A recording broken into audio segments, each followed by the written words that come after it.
Welcome, ladies and gentlemen, to tonight's race here at ISM Raceway Live on LSR TV, your home for sim racing. Should be a good race here. We got currently 24 drivers that have made the trip here to ISM Raceway, dead in the middle of Phoenix, Arizona. Just getting a great race in store for you. Got a few drivers that don't typically race. We're going to see them here racing tonight. Some of those include, of course, Will Duvall, one of the owners of World of Thunder, racing here tonight. We'll be looking to see how he stacks up against the competition here in just a little bit. And again, qualifying will be coming up next. Practice underway right now for the next 5.5 minutes. I'll say 4 minutes at this point, as 1 minute is just about rolled away off the clock.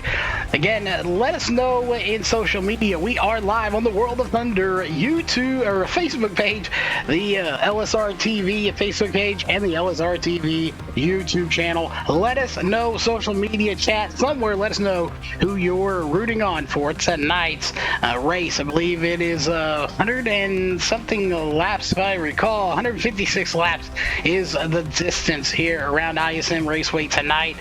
You can see the flag when they're getting ready to go. A fantastic facility, as you can see the whole facility right now. Not many fans in the stands yet, but they will fill in just a little bit later for this race. But again, let us know who you're cheering for tonight, as we got a lot of good drivers in here. Jared Mogart going to be a favorite anywhere he goes in that number 6 machine. Jesse Powers, second fastest right at the moment. We will be keeping an eye on them. We'll go ahead and pull those times up for you. These, of course, are their best times here in practice. 27.237 for Jared Mogart. Jesse Powers with a 27.291. Not a lot separating those two here on the track, as Devin Lockridge right now the 27.337, and Deshaun Durham going to be a 27.404, and your top 5 going to be Blake Neer in the 14 with a 27.440. Those are your top 5 fastest drivers here in practice. Again, qualifying going to be coming up on a 156 lap race. Going to be starting here in about 15 minutes, roughly anyway, as they get lined up. We go through the grid here in just a little bit. Again, a great race, a great facility here in Phoenix. You can see the mountains there in the background. We have this time, this is what we call the prep time. Get you something to drink, something to snack on. Right now, the concession stand is offering free food. Go over to your fridge, get you something to drink, something to snack on. And of course, we will be back here in just a minute. We need to thank the sponsors real quick, and we'll be right back in just a moment.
right, practice is just about ready to wrap up. 15 seconds left on the clock, and we will go racing very shortly. Of course, qualifying is coming up next. We want to thank everybody for tuning in here tonight, regardless of where you are tuning in from. And so we got a lot of people out there on the YouTube side of things, and of course Facebook. We thank you for tuning in here tonight. We'll be checking in on that side of things a little bit later on with chat. So definitely again, let us know where you are tuning in from here tonight, as there you see it, qualifying is officially going to be underway. They have 10 minutes to get around this track. That is more than enough time for these guys to take some laps around this track, because one of our first drivers out is going to be the number 3 of John Ruby in that number 3 machine, and it looks like we are going to run open qualifying here tonight, ladies and gentlemen, indicating that every car will be out on the track at the same time, or can be out on the track at the same time anyway. We'll see. It looks like that number 3 machine of Ruby's going to slow down just a little bit and let some of these guys get ahead of him. You really don't want to help anybody with the little bit of draft you could possibly give them on the track. We'll begin keeping an eye on them. Jesse Powers out on track right now. Blake Meir out on track as well. Again, open qualifying going on right now for these drivers. Right now, Brett Rolls out on the track as well in the number 17 machine. And you notice there that 17 machine's sporting a different style there with the number. And that's Sunny D. That is the new style they're allowing, is based on the latest NASCAR racing. They're doing that so you can get the sponsors on that car a little bit more visibility. And you see right there, as you see, I believe it's Huggies on the side of the car. We'll have to get a better look at that, but it is Sunny D on one and Fastenal on the other side. But times are starting to come in. Blake Neer is at the top of the charts right now with a current lead time of 27.191 as he is fast time right now. We'll see if anybody can top him, as Devin Lockridge going to take second fastest overall right now in that Ford machine with a 27.41. Their last time around is going to be the same time, of course, 27.41. So we have record of last lap and fastest lap. We'll keep note of that throughout this race to see how tire fall off does affect this race. We'll check in with Will Duvall out on the track to see how he's doing tonight in that number 32 machine. Again, his standard pink with the blue rims. It's become his little signature that he has out on the track, as Gary Peck is going to take that 511 machine to third fastest with a 27.47. And third fastest here for Gary Peck. Brett Rolls fourth fastest. He's going to slow down. Travis Miller in the 95 is going to take the fifth spot as he's going to pull it over. We'll jump over to Dalton Collins in that number 22 machine, as he is currently not set a time. He does have a lap completed, but no time put in yet, as that first lap did not count, and he's actually being scored as 22, but 27 on the car.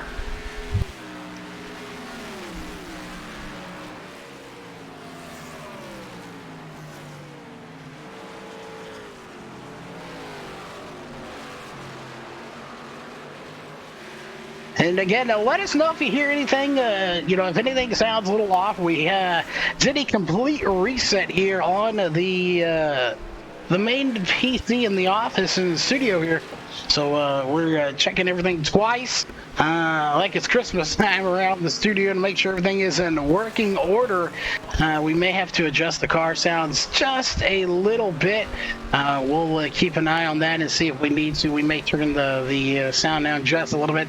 And at the moment, Jesse Tate has completed some laps, 29.17. That was his last lap, the fastest lap he's ran so far. Still 21st fastest, so he's got his work cut out for him.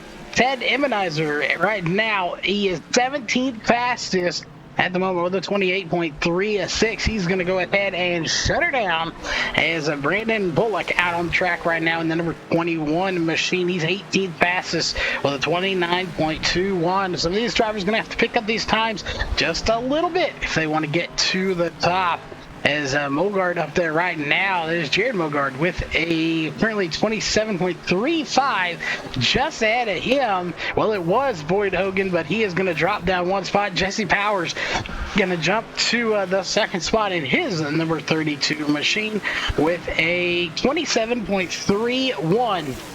Again, the reason we have multiple numbers of the same number is because these guys are allowed to run custom numbers, and doing so, they may sometimes have the same number, but not the same number as the 111 of Cody McKnight, currently running a 27.77 as he is 11th fastest, just outside the top 10 right now, trying to get that monster energy 111 into the top 10 if he can, but that lap's not gonna do it as he'll spin crossing the line and invalidate the lap. Will Duvall still out on track in the number 32. That is the B32, I should say, out on track in the number again, B32 being scored as 15, but we will refer to him as the 32 here tonight. He's got a time of a 29.23, so again, one of them that's got his work cut out for him. We'll be talking to him throughout the night. He is our in-race reporter here for the Monday Night Cup Series presented by World of Thunder. If you haven't checked them out on Wednesday night, make sure you do so live here on LSR TV. And of course, you can check out all the Sunday racing over on Ultimate Dirt TV with Brett Wheeler and Stephen McMillan and crew over there. Make sure, again, on Sunday night, you can check all of that out before and after you watch any Sunday racing here on LSR TV as well. Jesse Powers still second fastest, 27.309, is Blake Neer, that 27.191. He just hasn't quite been able to get past that 21, basically, or 27.2, but yeah, rounded anyway. We'll see if he's able to do it. Jesse Pate's going to jump a few spots who we're trying to get to with a 28.07 in the 031. He's 17th fastest right now at the moment. We'll just have to wait and see how it all pans out for him as Brandon Bullock. Yeah, we'll get that one out right.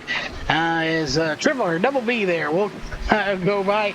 He is 20th fastest right now. So far, Donnie Fair and Cody Gatsky have taken times, and they are at the bottom of the charts, 21st, 22nd, as Robert Carroll, Chris Kibble, and Sean Freeman have not taken times.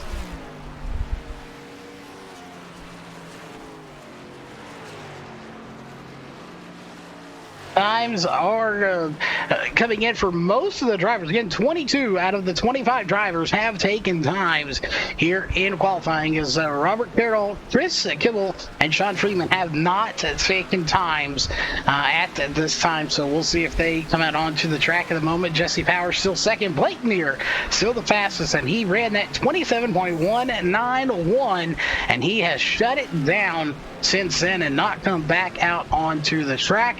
We'll see if he does here in just a little bit. Gary Peck, another one we talked about earlier in the 511 machine. Sixth fastest, trying to get into the top five. As we'll just have to wait and see if that time does indeed improve, as there are just 2 minutes left here in the qualifying session before we move on to your starting grid for tonight's race. But Blake Neer back out on track in the number 14 machine, that Ford, and almost, I believe that's an unsponsored Ford. On top of that is just a safety highlighter yellow, number 14. It looks like he's out there for testing or hot laps out on the track, and he's got it rolling here tonight. Again, with a 27.191.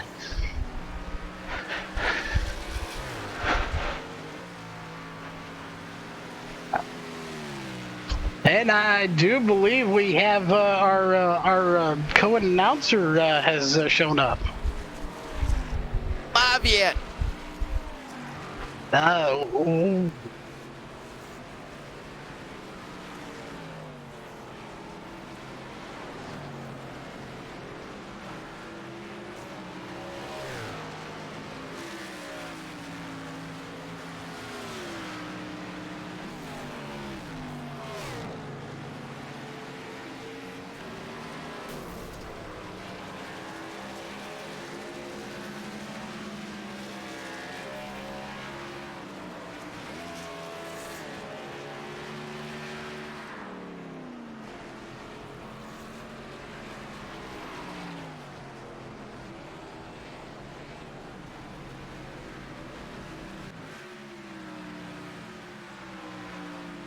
All right, qualifying just about ready to wind up here as still at this moment, Robert Carroll, Chris Kibble, and Sean Freeman have not taken times. 15 seconds to go left in qualifying as we are gearing up for your starting grid here in just a few moments.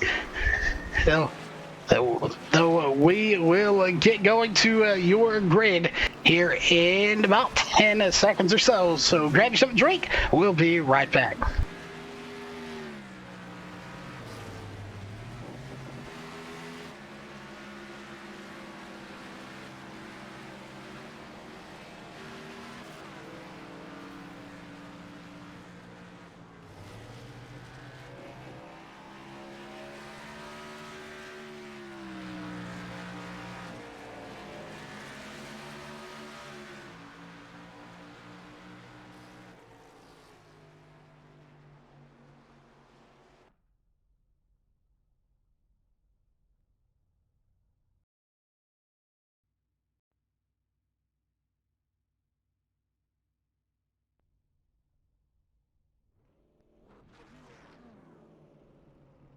ETE Reman is the world's best remanufacturer of transmissions for import and domestic cars and trucks.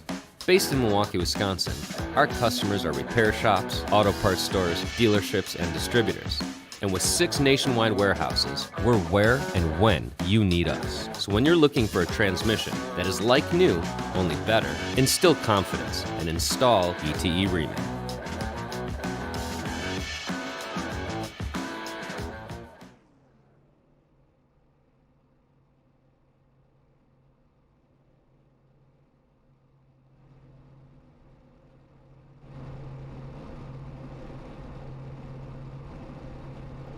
All right, we are back, ladies and gentlemen. Quickly, we're going to have some overlay stuff going on. We're going to have to sort that out. We may switch over to the other style here tonight, but quickly, it's time to run through your starting grid here for tonight's main event. As there you can see it on the screen, your Monday Night Cup Series presented by World Thunder. Starting grid on row 1 is going to be Blake Neer and Jared Mogart. In the 14 and the 6, row 2 is going to be Jesse Powers and Timothy Throwbridge.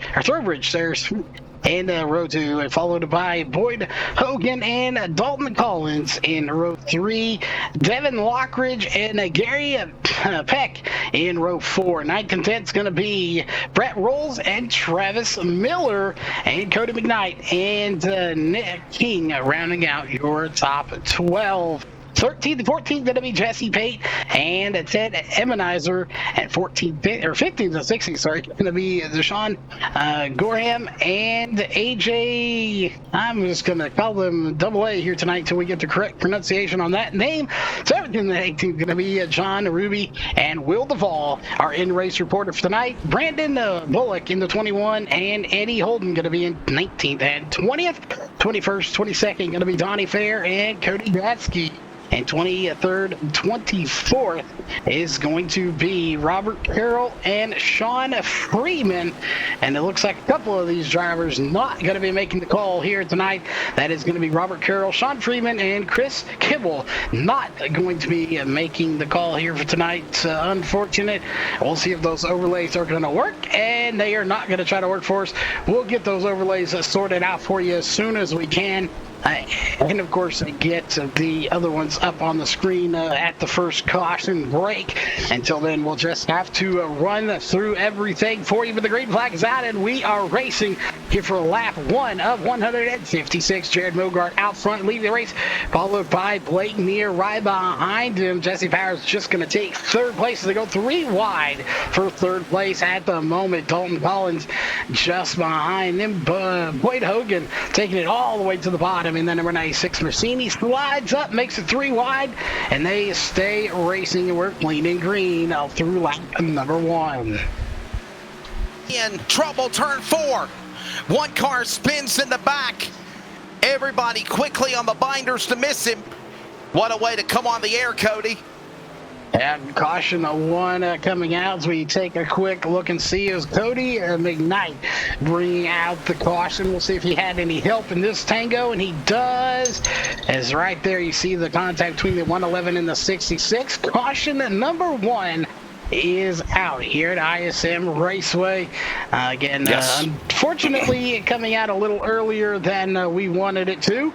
But what we are going to do during this caution real quick is step away. We're going to get these overlays sorted out for you here.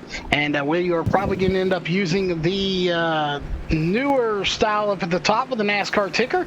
I know the league did like it, so we're going to switch over that. We'll be right back.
Here for the Monday Night Cup Series on LSR TV, the World of Thunder.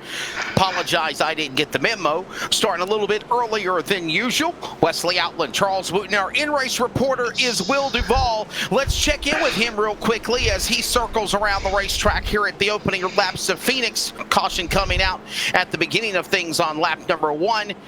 Going to be a typical race. Will, do you think we're going to see a lot of cautions tonight? You're currently right now in 16th position in the 15.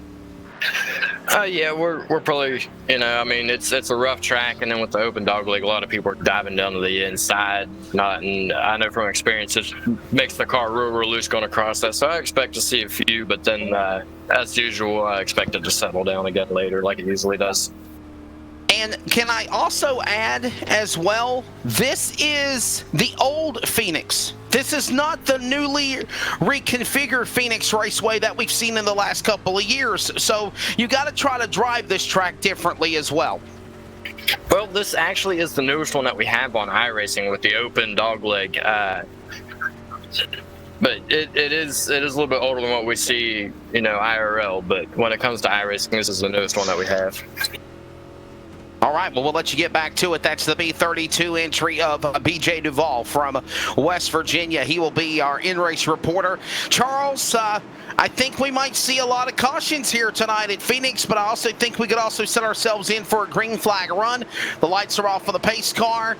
This should be a typical, interesting Monday night affair here for the Monday Night Cup Series for World of Thunder.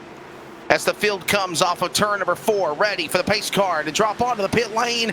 We missed it by the start because I was not ready, but it's time to kick some asphalt. Green in the air at Phoenix. We're underway in turn 1.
trouble. Front straightaway.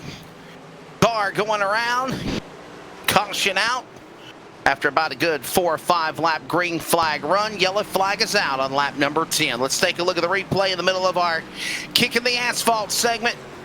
Looks like it got into the left rear of the 21. 21 into the wall. A couple other cars went around also in that exchange. I saw another car spinning also, Cody, at the tail end of that accident. That car right there as well. And we'll see what happened to him. He just lost it. Oh, my goodness. 2 independent cautions to bring out the yellow, so is that like a double yellow? Either way, 2 cautions. Well, we would call that secondary cautions, but we would have to find out what the first yellow flag was for. The first one technically was Brandon Bullock, was the one that's being scored. He wrecked, showing him wrecking before the yellow came out. So technically, Brandon Bullock would have been scored with the caution, and then Timothy Throwbridge would have been the secondary caution, according to our scoring anyway. Gotcha.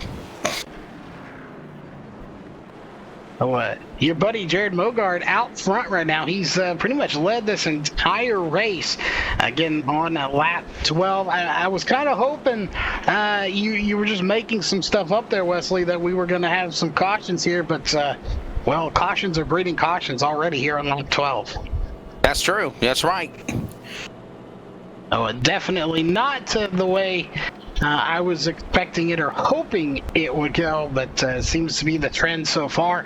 The question is, 12 laps in, are you coming down pit road? So far, nobody in the top 17 is. I don't think you do. I mean, if you're in the back maybe or something like possibly, but I don't really think you come down to the pit lane. I really don't. I still think it's way too early for you to come and make pit stops right now. Lap 12 of 156. We are underway here at Phoenix, the Monday Night Cup Series on LSR TV. Our only coverage here tonight. Quick reminder, no Cup Series action for the Northwest iRacing Cup Series. They are off. They'll be back next Monday night at Texas, 11 o'clock Eastern, 10 Central on your home for sim racing. Boy, we got a hurricane outside in North Carolina. Ready to see what the remnants of Hurricane Isaias will do, however the heck you say it. It's a weird name, honestly, Cody. Can you say it? Isaias? They're calling it that. I'm calling it Hurricane Take Care of the Corona on that coast. Well, with that note, we're not going to get into the politics, but we will take a quick break and thank our sponsors, as we always say in the broadcast world. 13 to 156. Mogart leads. Mogart looking finally for that first win of the Monday Night Cup Series. Could it be this evening? More in a moment from Phoenix. This is the Monday Night Cup Series presented by the World of Thunder on LSR TV, your home of sim racing.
back here at Phoenix, getting ready for the restart. Lap 15 of 156 in round 4 of the Monday Night Cup Series. Pace car drops onto the pit lane.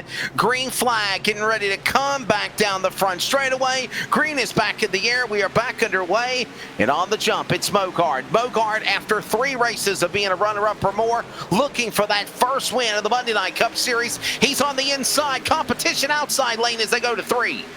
Yeah, Wesley, I'm starting to see why we're having so many cautions. It's that Blake Neers, number 14. The flagman is trying to signal for his safety car to come into the pits. Is that, as I referred to it, the highlighter yellow, number 14 of Blake Neers. He takes the lead. You know, that is a car right there that is seen from space. That is a bright yellowish, greenish looking car. We'll see how he stacks up if he puts it in victory lane. And you said Mogart looking to get out of the bridesmaid spot and become the bride. Well, we'll see. Blake Neer is going to give him a run for his money. And right now, Dalton Collins is right there on his heels as well. Opening laps here, getting ready to put lap 20 on the board. And we are back under caution again. It's our in-race reporter having troubles here on the track. We'll see if he had any help on that V32 of Will Duvall and just gets it loose. Just simply lost it into the inside pit barrier wall. Goes West Virginia's Will Duvall. Oh, and didn't even know it. Let's check in on the man of the B32, our in-race reporter. Will, did you zig when you should have zagged on that play? What happened? I don't know. I've been struggling with the setup all day, and then turn number 4 has been really killing me, and I just kind of lost it right there. Caution coming out there for the driver of our in-race reporter. He sounds a little dejected right now. We'll let him get back to business here. Caution out for the 3rd time here at what used to be ISM Raceway. It is now Phoenix International Raceway. Charles Wooten, Wesley Outland. Our in-race reporter is Mr. Will Duvall, BJ Duvall from West Virginia. Cars are coming out of the pit lane. I think he's faking. No, I'm just kidding. He's going in. No, he's coming into the pits. Yeah, number 14 down the pit road. Mogart will stay out, but the 14 will give up 2nd position. And that is the driver of Mr. Neer. We'll see what he does on his pit stops here, Charles. Yeah, about a 50-50 mix coming in. As again, Blake Neer going to be leading on the end. He's got to top off that highlighter fluid. As unfortunately, we all know highlighters don't seem to last as long as you'd like them to. So he's got to top off with some fuel and some fresh rubber. We'll keep track and see who takes 2, who takes 4. As again, your top 10 basically coming into the pit. And it's going to be, I believe that's the 015 or something like that came out first. Yes, sir. Yes. Check in on that. But right now, Blake Neer still sitting in here as he's been on his in his stall 30 seconds. So something going wrong with Blake Neer there. Maybe he got caught speeding on pit road. Is there a penalty for the driver in the number 14? In-race reporter, you're also with the World of Thunder, Will Duvall. Is there a penalty on the 14 of Neer? No, not one that I issued anyways. Oh, wow. He is back on back on the track, Wesley, and he spent 35 seconds on pit road. So, you know, if your stop took roughly 14 to 15 seconds, and you had another 15 seconds to that or so, he could have had a a 15-second penalty there for possibly speeding on pit road. There you go. So a tough break for the driver, Blake Neer, whether it's a penalty or not. Lost a lot of time. The man that was 2nd place in this race before the caution. 21 of 156 laps. Jared Mogart leading the way. We're underway here on the Monday Night Cup Series from Phoenix. Mogart looking for that first win after how many? 2 runner-up finishes in the top 3 podium. Charles, could it happen tonight? Could everything work good for the Minnesota native? Yeah, I can promise you this. Mogart is definitely tired of coming up short. He definitely is wanting to get the win here tonight. He's out front now. And, whatever happened to the 14 of Blake Neer, this is a good thing for Mogart, as that was one of his biggest competitors. Unfortunately for Mogart and anybody else, is there's no damage to that to 14, and he's still fast, and we're only 22 laps in of 156. So, you know, this isn't a death sentence yet. He's still got a lot of time to get back to the front. So these drivers up front, while they have a little bit of maybe breathing room, they've still got to be careful that they do not let him get back to the front as quick as that he wants to, because he will be right there contending for the win in the lead again very soon.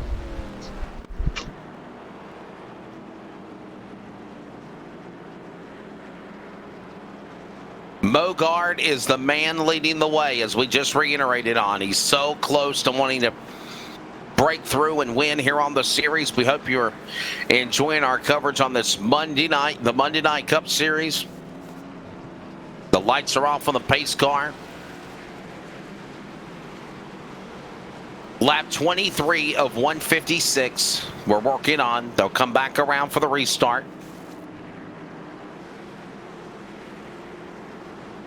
Beautiful field of cars.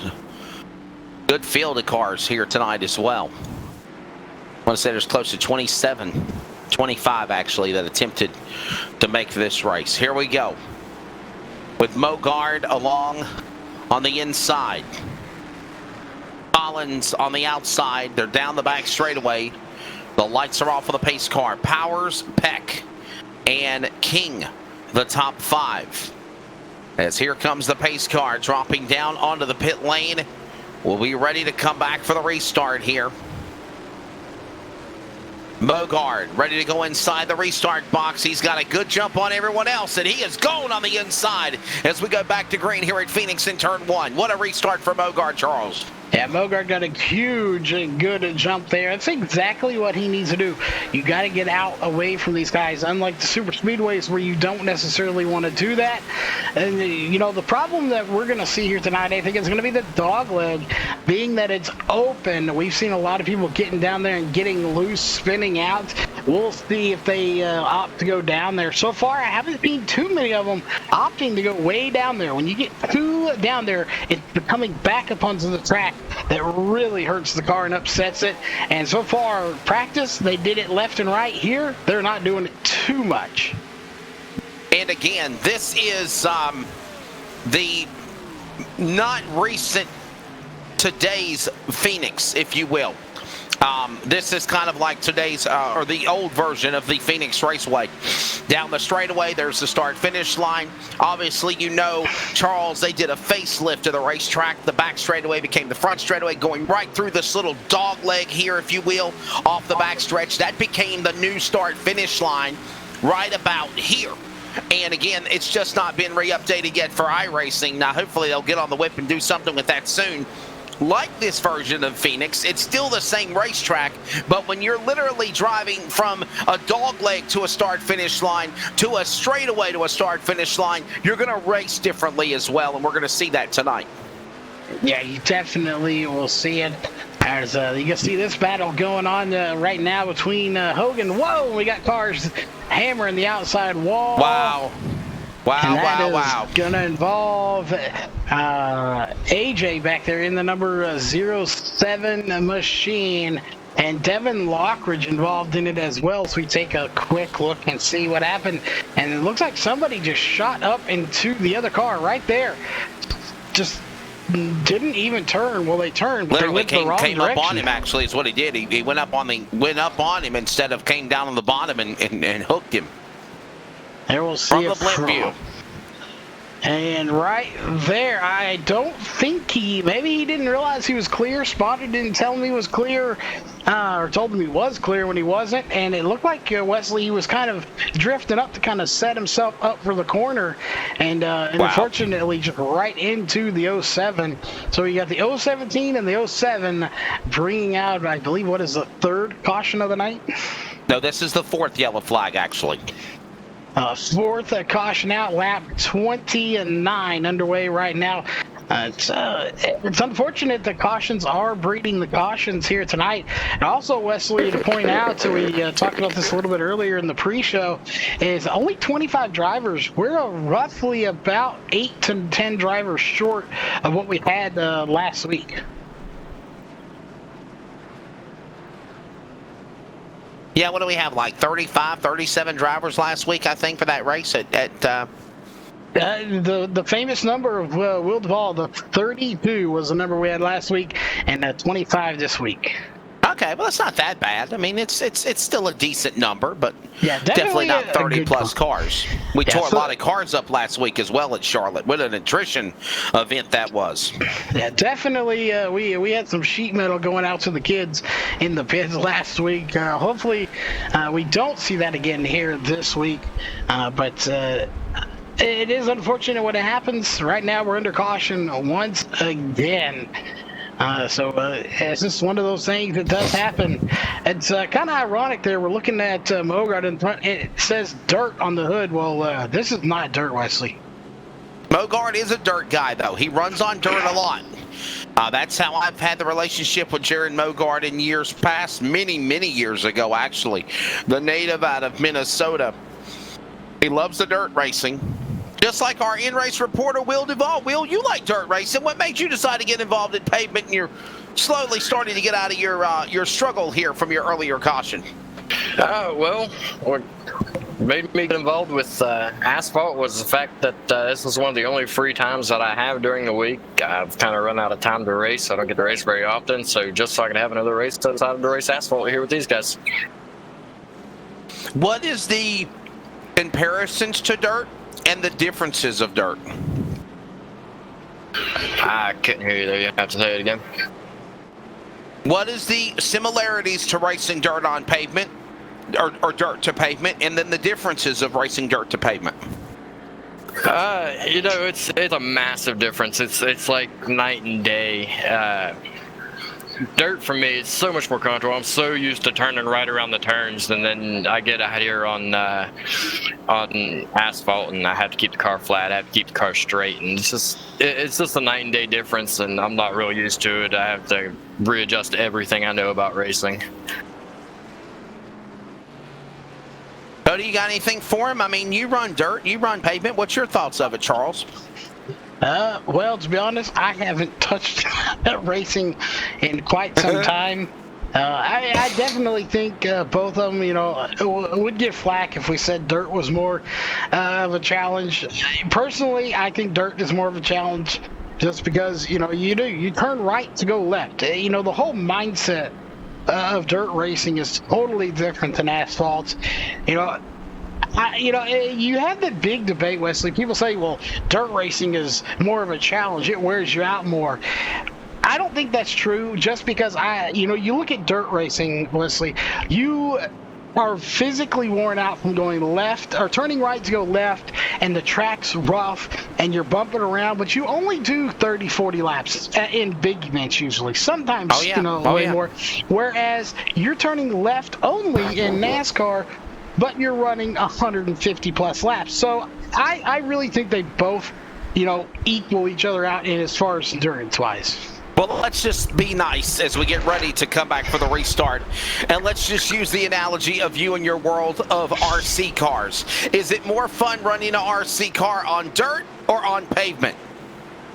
On dirt. It's also less expensive when you tear stuff up on dirt. Gotcha.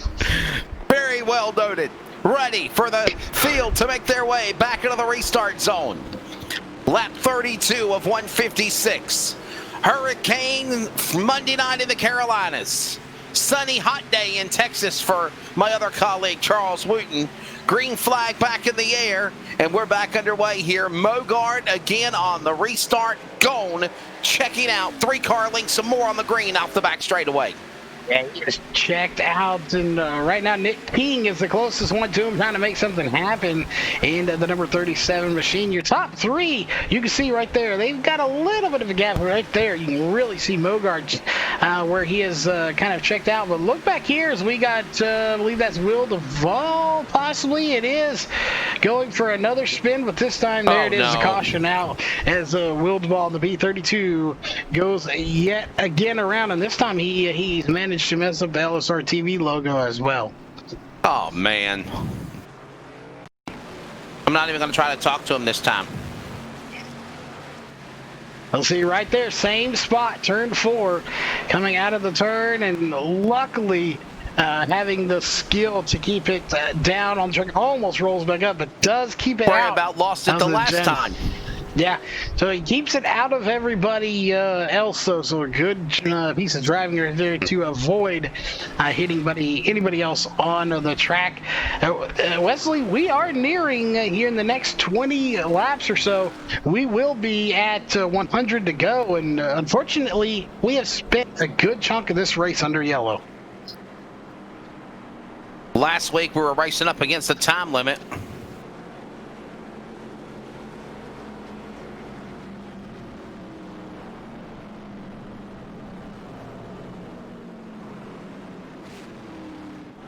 Let's take a quick break. Thank more of our sponsors on LSR TV and more coverage from a caution-filled Monday night in Phoenix.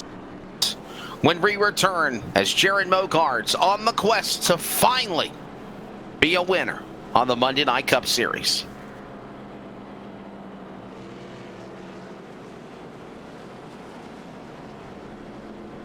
ETE Reman is the world's best remanufacturer of transmissions for import and domestic cars and trucks. Based in Milwaukee, Wisconsin, our customers are repair shops, auto parts stores, dealerships, and distributors. And with 6 nationwide warehouses, we're where and when you need us. So when you're looking for a transmission that is like new, only better, instill confidence and install ETE Reman.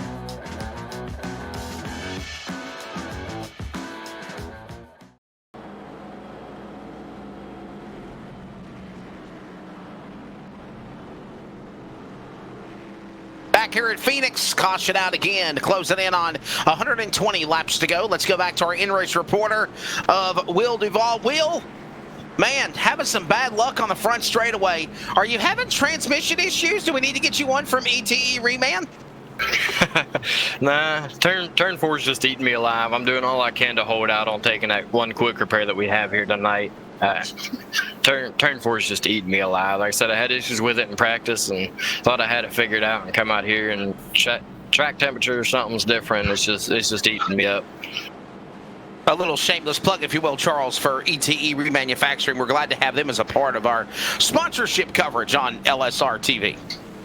Yeah, and of course, we like to shameless plug ourselves. If you are a company or an event looking to, again, get your event out there to get more exposure to it, or a company looking to get your name out there, well, sim racing is the second best racing there is. And they all, of course, only think better than real racing, but if you're looking to get your name out there, we do have packages to fit you. So check us out, LSR TV. You can check us out at livesimracing.com. Shoot us a message or a message on Facebook. Just look up LSR TV. And, you know, we got some hot packages, and we got some hot racing going on. What else we got hot, Wesley? That is the temperature of this track, 122 degrees. Wow. I'm pretty sure you could cook a steak on this track. Definitely could fry an egg. Yeah, you could fry an egg, and that is a hot track temperature, especially considering the fact that the air temp only 78 degrees. There is not a cloud in the sky. I'm pretty sure this track is not in Arizona. I think it's in Texas right now.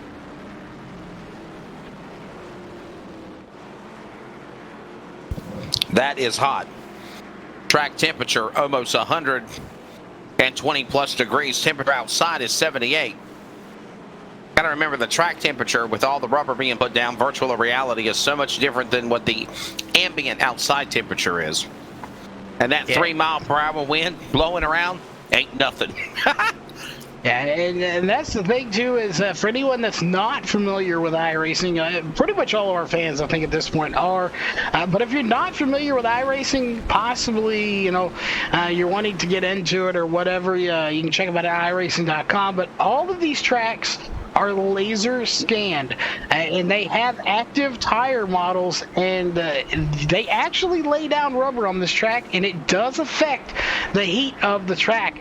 That's right. They put a lot of time and effort into this, which is why, unfortunately, we don't have the latest and greatest, but what we do have is the best, and that's what matters to the drivers here. They don't necessarily have to have the latest version of the track, but when they do get the track, when it's we get the the best latest version. Yeah, it will be the best version technology can offer, and that will soon be coming for Weed Sport, coming out for the dirt side of things.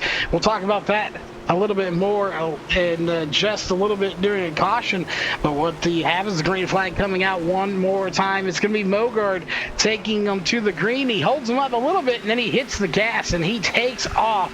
He kind of, Wesley, he almost checked up there just a little bit to slow these guys down behind him. Restart on lap 40. He scampers away from the pack like always. A 3-car battle now for second. Middle of the inside, there's Hogan.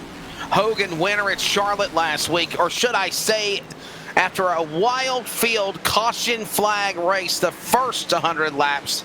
The second 100 laps pretty much went caution flag to the end, and here comes another yellow flag out for the 6th time here at Phoenix. What happened, Charles?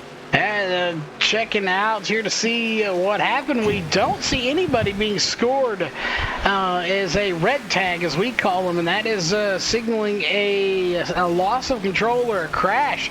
So we're going to have to hunt for this one to see what happened, and I believe it's right back here involving Blake Neer in the 14. Let's go back and take a look and see what happened to him. And you'll see it was a very That's the yellow 14. Wreck. That's the yellow 14. Keep an eye on him in the middle.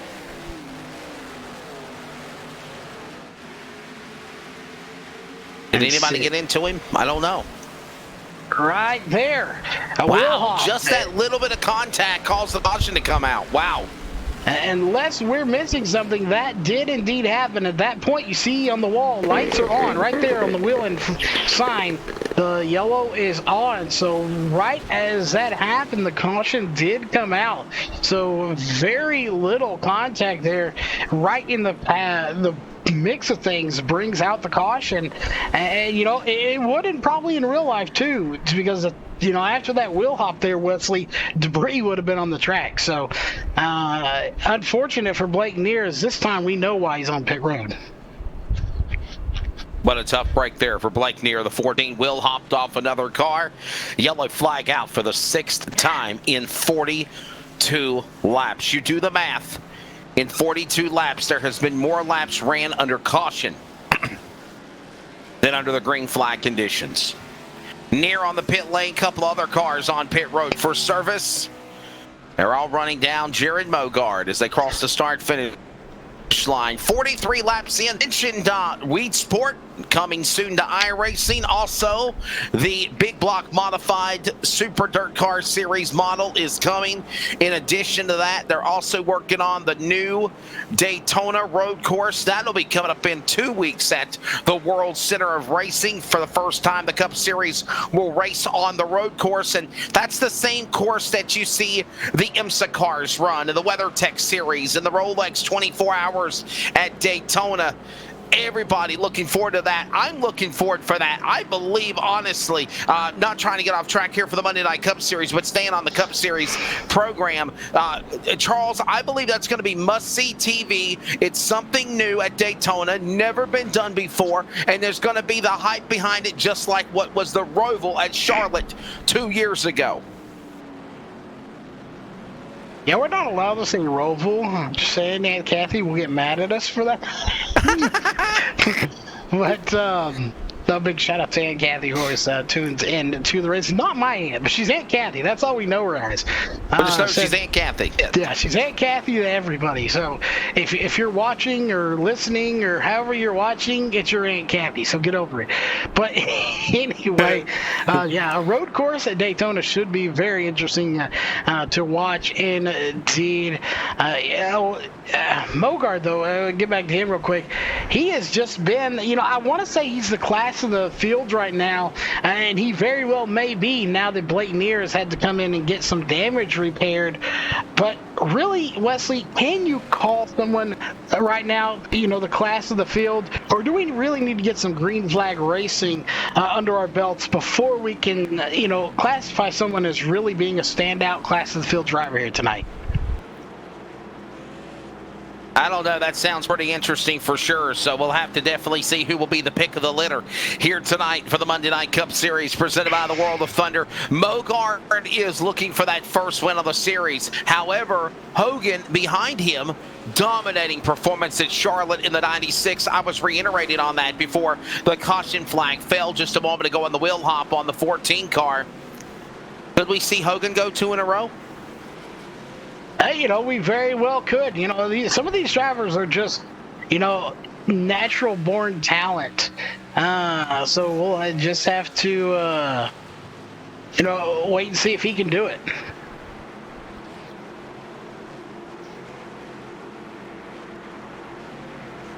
So we're under the yellow flag here in Avondale, Arizona, just outside of Phoenix virtually.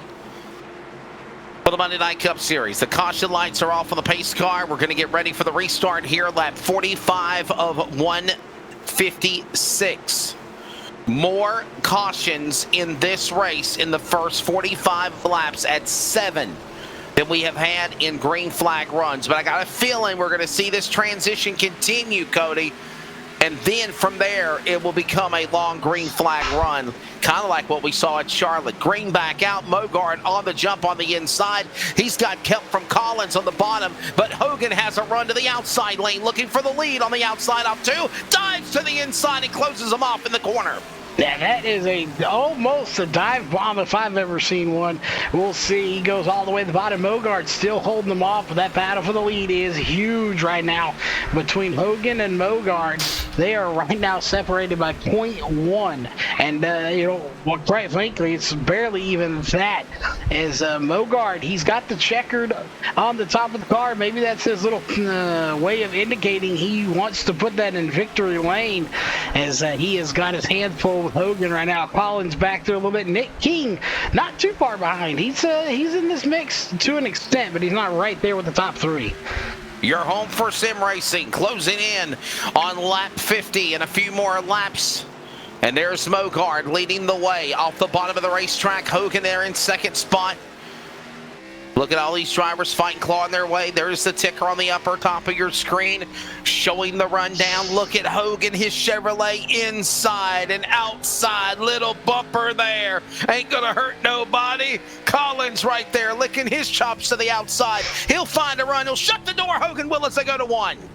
And we got some people scuffling back in the back, and it's a parking lot. Whoa, trouble. Big wreck on the front straightaway. Several cars involved. Parking lot. Number 8's involved. Number 07 driving cattywampus down the front straightaway, or as you call crab walking. Big wreck there. 4 or 5 cars, multi-car accident on the front straightaway there. I'll take a look and see what happened in the replay. We know the 8's involved, and right there, the 8 bumps. That is the 27, hits the 511, the 07. Mellow Yellow getting involved in this. 71 they call involved. me Mellow Yellow. They're going to be calling him Sheet Metal now instead of Mellow Yellow. A parking lot almost on the front stretch there. Probably the biggest wreck we've seen all race, Wesley, right there on the front stretch. And right there on the front straightaway again, we're going to bring back in our in-race reporter, Will Duvall. And Will, what's the deal? Why do you think we're seeing so many cautions as we're coming up on under 100 laps to go and cars are coming out of the pit lane and on the front straightaway to boot? Well, turn 4 each you live. Other than that, all I can answer that with is ask the drivers. There's some things I could say, but I won't say it on air. But you know, they are all pretty respectable drivers. They'll get along pretty well, so I can't gripe too much about all the cautions when everybody's still getting along pretty good. Gotcha.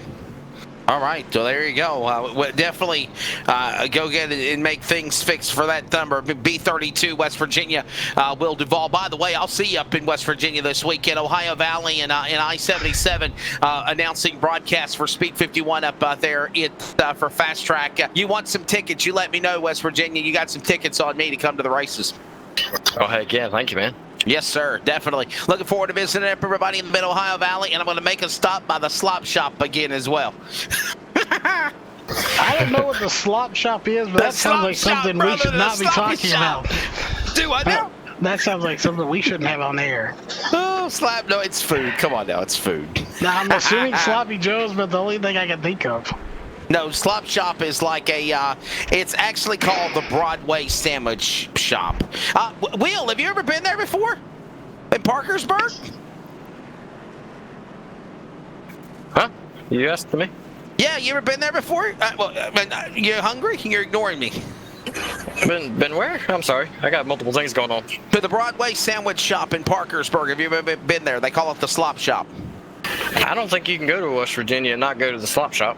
There you go. See, I rest my case, Charles Wooten. Come to West Virginia, and I'll buy you some slop shop on me.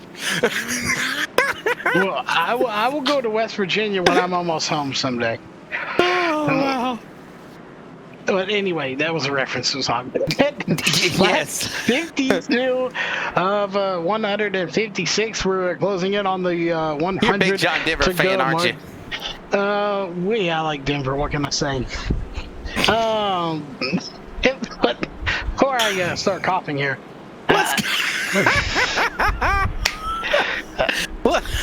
let me save you for a second. Oh, wow. Are we still under caution? Lights are on the pace car? They are. Let's go to commercial break. We'll be back with more coverage in a moment.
Welcome back to the Spam 156 here in Phoenix.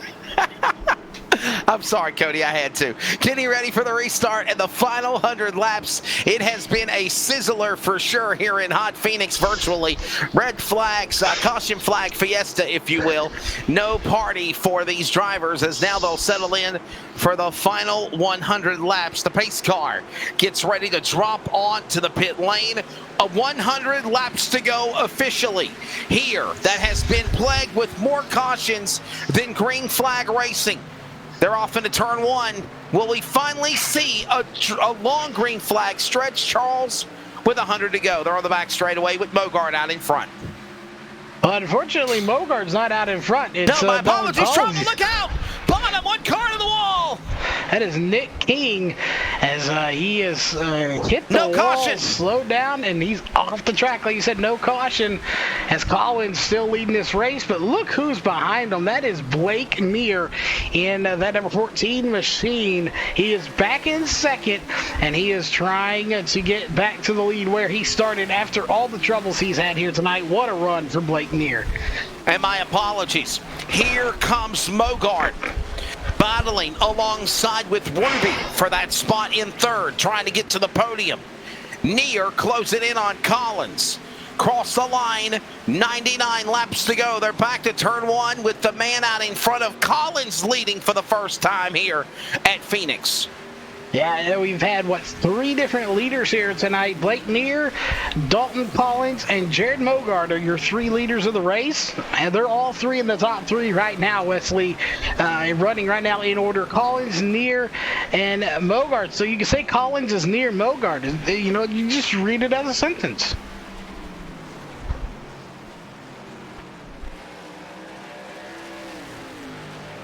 Back across the line. Look at the man out in front. Collins, Blake Neer. And, you know, we were wondering all the penalties and the tough breaks that Blake Neer went through. Now he's actually sitting in a good spot in second. Look at him getting loose there, though. Got loose. Mogart to the inside. Get around Neer. Going around Collins. 2 for 1 in 1 for the lead. He is going for the 2 for 1 spot. He does get by 1, and now he is scored as the race leader. But again, he's not officially, and now he is. He gets by Collins. What a move to get by Collins and Neer, as he just, he literally, what they call in dirt track racing, I'm sure you've heard it, he put a stamp on it and sent it. He sent it. Boy, he stood it on it and he sended it. And he's the new leader on lap 60 again after, for the most part, could we say, Charles dominated the first 60 laps of the race here. At least, even though all the cautions we had. Yeah, definitely dominated that side. And now Boyd Hogan is in the second spot. But Blake Neer coming down pit road. Oh, no, Neer! Checks it up big time. I think he's going to get busted with an EOL penalty right there. I honestly think he was speeding on the pit lane entrance there, Charles. Well, he definitely may get busted with something. I don't think it's going to be the end of line because we're still under green, but he will definitely probably get a hold or stop and go penalty. Yeah, for sure. I mean, he literally hit the pit lane so fast his tires were smoking. I wonder if they're going to hold him longer. Well, let's see here. And the question is, what was the reasoning for coming down anyway? And, well, there you have it. As I think he's out. He's out. He is done. Whatever happened, he decided, the heck with this, I'm out of here. Wow.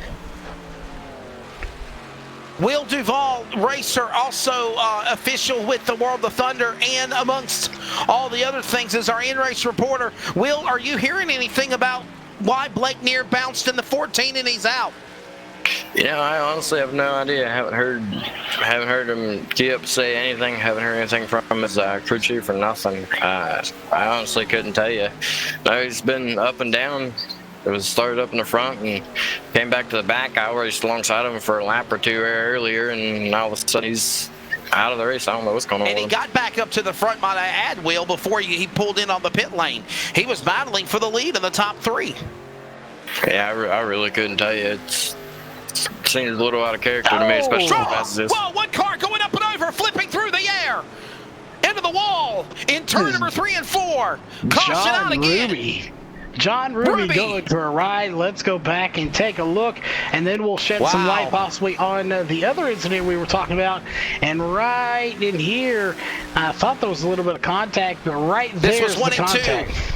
Yes, sir, 1 and 2. I think I said turns 3 and 4. The camera angle made it look like it was. Into the wall, careening, bouncing off like a ping pong ball. And then continues on. Crab walking, if you will, cattywampus down the straightaway, and we go under yellow flag yet again. 9th caution in less than 60 laps, guys. Wow. Yeah, and to go back to the 14 of Blake Neer, not sure. We'll really never know officially what happened. We don't have a chance to talk to him over radio, but we have seen him in other races, and from past experience that we've seen, if something happens. Whether it be a penalty or whatever, if he doesn't think, that he's got a chance to win, he has been known, again, from watching past races, to just pack it up. If he doesn't think he has that shot, he'll just pack it up and leave. It's unfortunate, but, you never know if you got a chance to win until the checkered flag waves, and then you don't. That's right. If you're not in first. Yeah, that's true. Yeah, you got to hang in there, whatever the case may be. We know he didn't have any extra damage. He had a fast car, but again, for whatever reason, has decided to go ahead and put it in the hauler and send it to next week. So we'll just have to maybe talk to him next week if we get the chance. But Mogart, he's definitely your pick of the litter here tonight. Yes, that's my favorite word, pick of the litter. Meow. So the pick of the litter here tonight, out front. We always ask the guys and gals in chat to let us know where they're tuning in from and who they're rooting for here tonight. Yes. So they have that chance to do so. We'll check in on that here in a little bit. But less than 100 to go. And Wesley, the best part about this different style overlay? When we get to 25 to go, it's going to say 25 to go for you. Oh, cool. So we Thank know, you, Charles. I love you, bud. Yes. We know Wesley likes it saying 25 to go or however many need to go in those last I love laps. it when it says countdown, and I say 25 to go and it's 27 to go. You don't really know. So Yeah, I like when it says 25 to go. Yeah, so, we are in the process of, working on some new And I love that it overlays. says lap 67 of 156. I love that. Yes. Yes, because one thing people will learn really quick here, since we're under caution, we can babble and rant for a minute. But one thing you'll learn about announcers and producers here is our math is not good. It's really bad. So anything That's for you to say, can, not me. well, we know his math is bad, but so you'll learn real quick that we need all the help we can get. But we have a plethora of talent that is on LSR TV every Monday night. Of course, this new event, this is the second week now of the new Monday Night Cup Series presented by the World of Thunder. Normally at 11:15 Eastern, coverage of the Monday Night Cup Series, which is at 8 o'clock. Then we have the Northwestern iRacing Cup Series, the Northwest iRace Cup Series. That is normally at 11:15 Eastern on Monday night. They are off this week. They'll be back next week at Texas. Jeff Stabnow and all the great bunch there put on a great job. LSR TV's been doing it for years, covering that action. I'm on the pit lane along with Justin Prince and Greg Rentz. Tuesday night, still wide open, working on something, I believe, for a new Tuesday series coming very soon, the new NASRA Cup Series. That'll be coming up in about, I think it's September the 1st is what I was told. Cody, September 1st and September 4th is the new NASRA Cup and Truck Series is what I was informed. So that'll be coming up on Tuesday night for the new NASRA Truck Cup Series. The new NASRA Truck Series will be on Friday night in the fall. Then on Wednesday night, of course, we have coverage of the new NASRA North America Sim Racing Association Outlaw Super Late Model Series. You saw the NASRA promo for that. We'll be in live at North Wilkesboro Speedway on Wednesday night, 8 p.m. Eastern, 7 Central. Myself, Charles Wooten in the broadcast chair for that awesome event with NASRA. Thursday, it is another action-packed race. Oh, I forgot about Wednesday. Wednesday night at 10:30 Eastern. Join yours truly and the other guys of the World of Thunder for coverage on LSR TV, the 87 Cup Cars on Dirt. That's at 10:30 Eastern. Charles Wooten as well pops in, directing, announcing. Sometimes he goes AWOL, wants to direct instead of announce. Thursday night, the Next Gen Challenge Series, also the new program coming soon, as well as the Northwest iRacing Truck Series. That is on 11:45 on Thursday night. Friday night, coming soon, the new Nazareth Truck Series. Saturday, wide open. Sunday, again, the Adrenaline iRacing League. All part of coverage on LSR TV. Did I about cover it, Cody, as we come back to green with Mogart leading? Back to I one? think that pretty much sums up the events we have going on here. Of course, then the IRL stuff over at Race on Texas. I just wanted to prove that announcers have better memories than what you think they do, especially when it doesn't come to numbers. We got good memories. Those are math bad. But what I don't know is bad is my numbers, and that is that the 96 of Hogan is in second. Mogart's first. Brett Rolls for the first time in the number 17. Fastenal, Sunny D, Hugs, Diapers, something like that. The Daytona winner. The Daytona winner. Don't take that away. He is in the first spot right now, and I can't see what it says on one side of the car, right? It's Sunny D and Fastenal. Sunny D and Fastenal. Well, he's got Hugs on the side of it. Does he really? I'm assuming that's Huggies. It just says Hug on the side of it. So either he wants a hug or that's Huggies Diapers. I'm not sure. But either way, he's running in the third spot right now. And, maybe if he gets in the top three, maybe he'll get a hug from the trophy girl. We'll see. Aww. 72 of 156. By the way, we're closing in on halfway, too. Yeah, halfway going to be here before you know it. Dalton Lap Collins 78. in fourth. Jesse Powers, he was second fastest in practice. He's sitting in fifth place right now, as he's definitely got his work cut out for him, and he does have some damage on the front right. Yeah, I'm really good with numbers. As Charles said, we weren't. Lap 78 is halfway. 78. The halfway cross flags will be shown from Barney, the iRacing flagman. Here comes the field, roaring back around.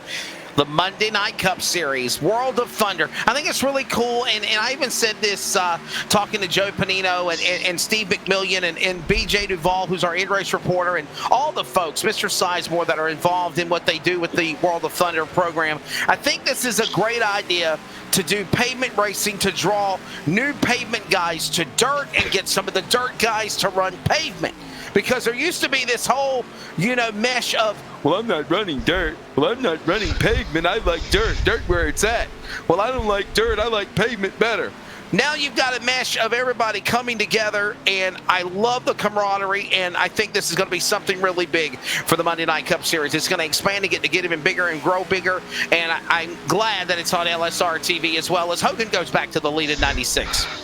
Yeah, Hogan, your race leader. Mogart still trying to hang on there if he can. Again, what was the class of the field in Mogart has kind of steadily slipped backward since then. So he's got to get that 00 machine up back to the front where he was.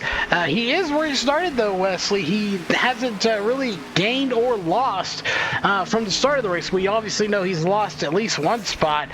But officially, since the start of the race, he hasn't gained or lost anything. Right now, fortunately for the guys up front, there's not much going on. The biggest battle is back here towards the back. Also, Travis Miller in the 95 is coming down pit road.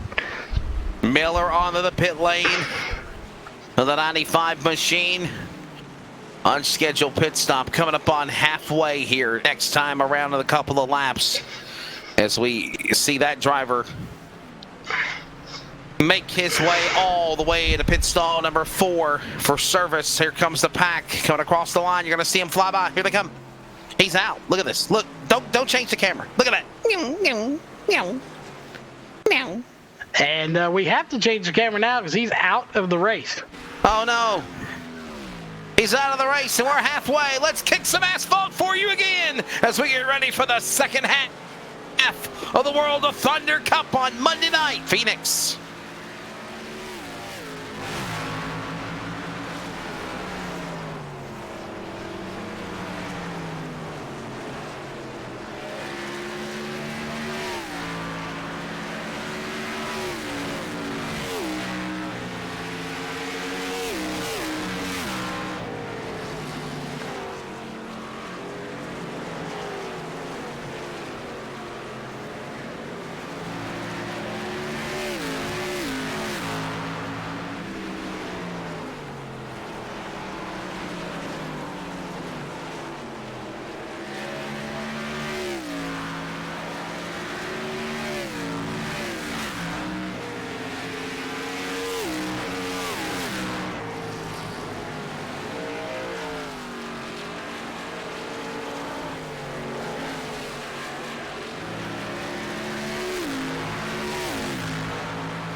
the sights and sounds virtually, even in reality.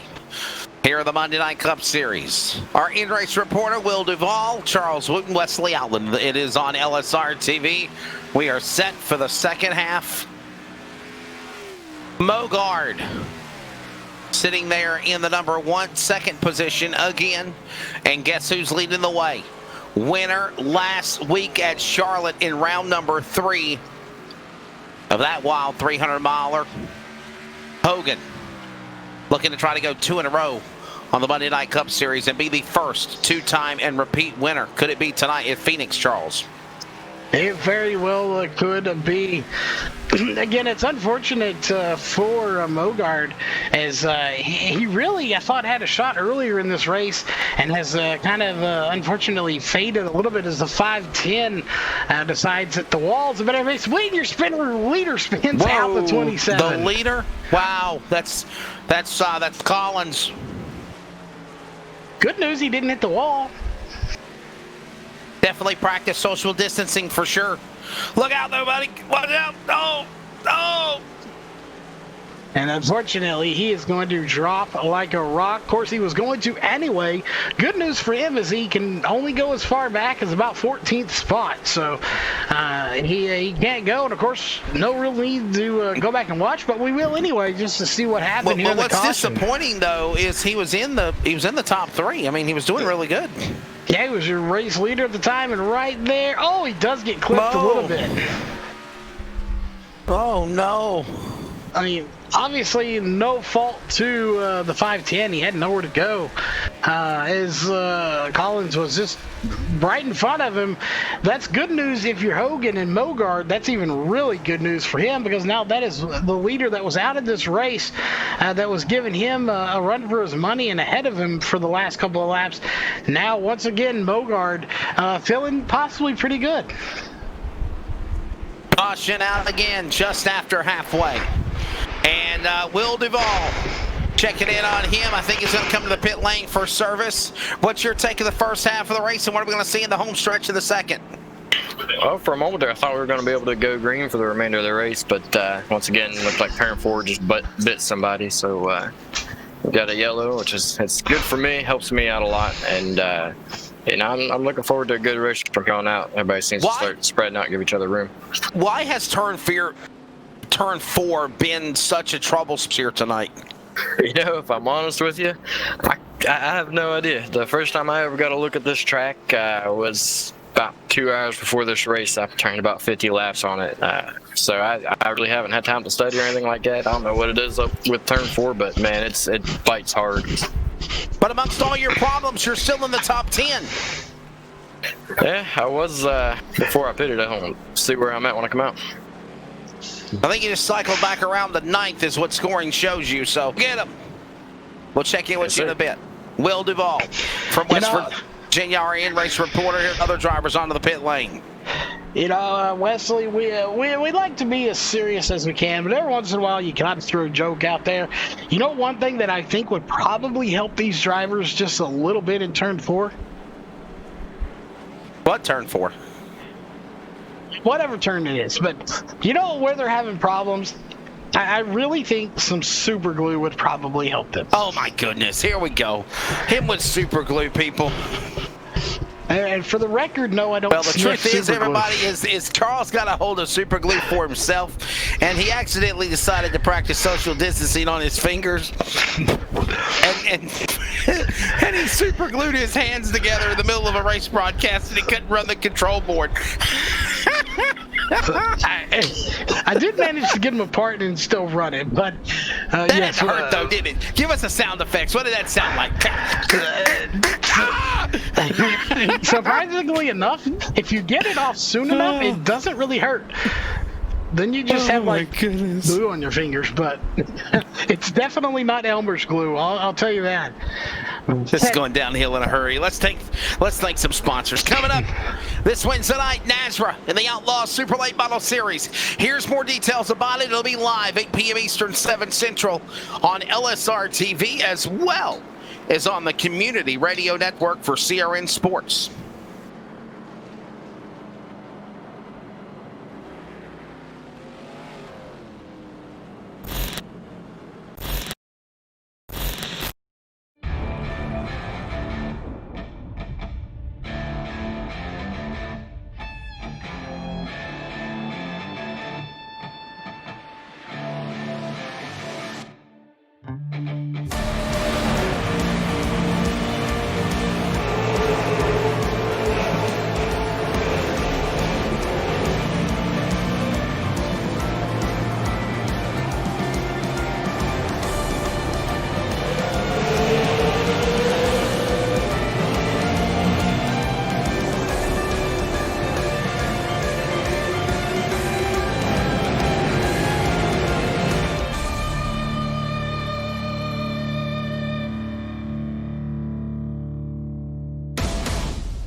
for the Love of Racing 150 this Wednesday night for the new NASRA, North American Sim Racing Association on Facebook, NASRA Outlaw Super Late Model Series. It should be a good one. What a show last Wednesday night at Daytona.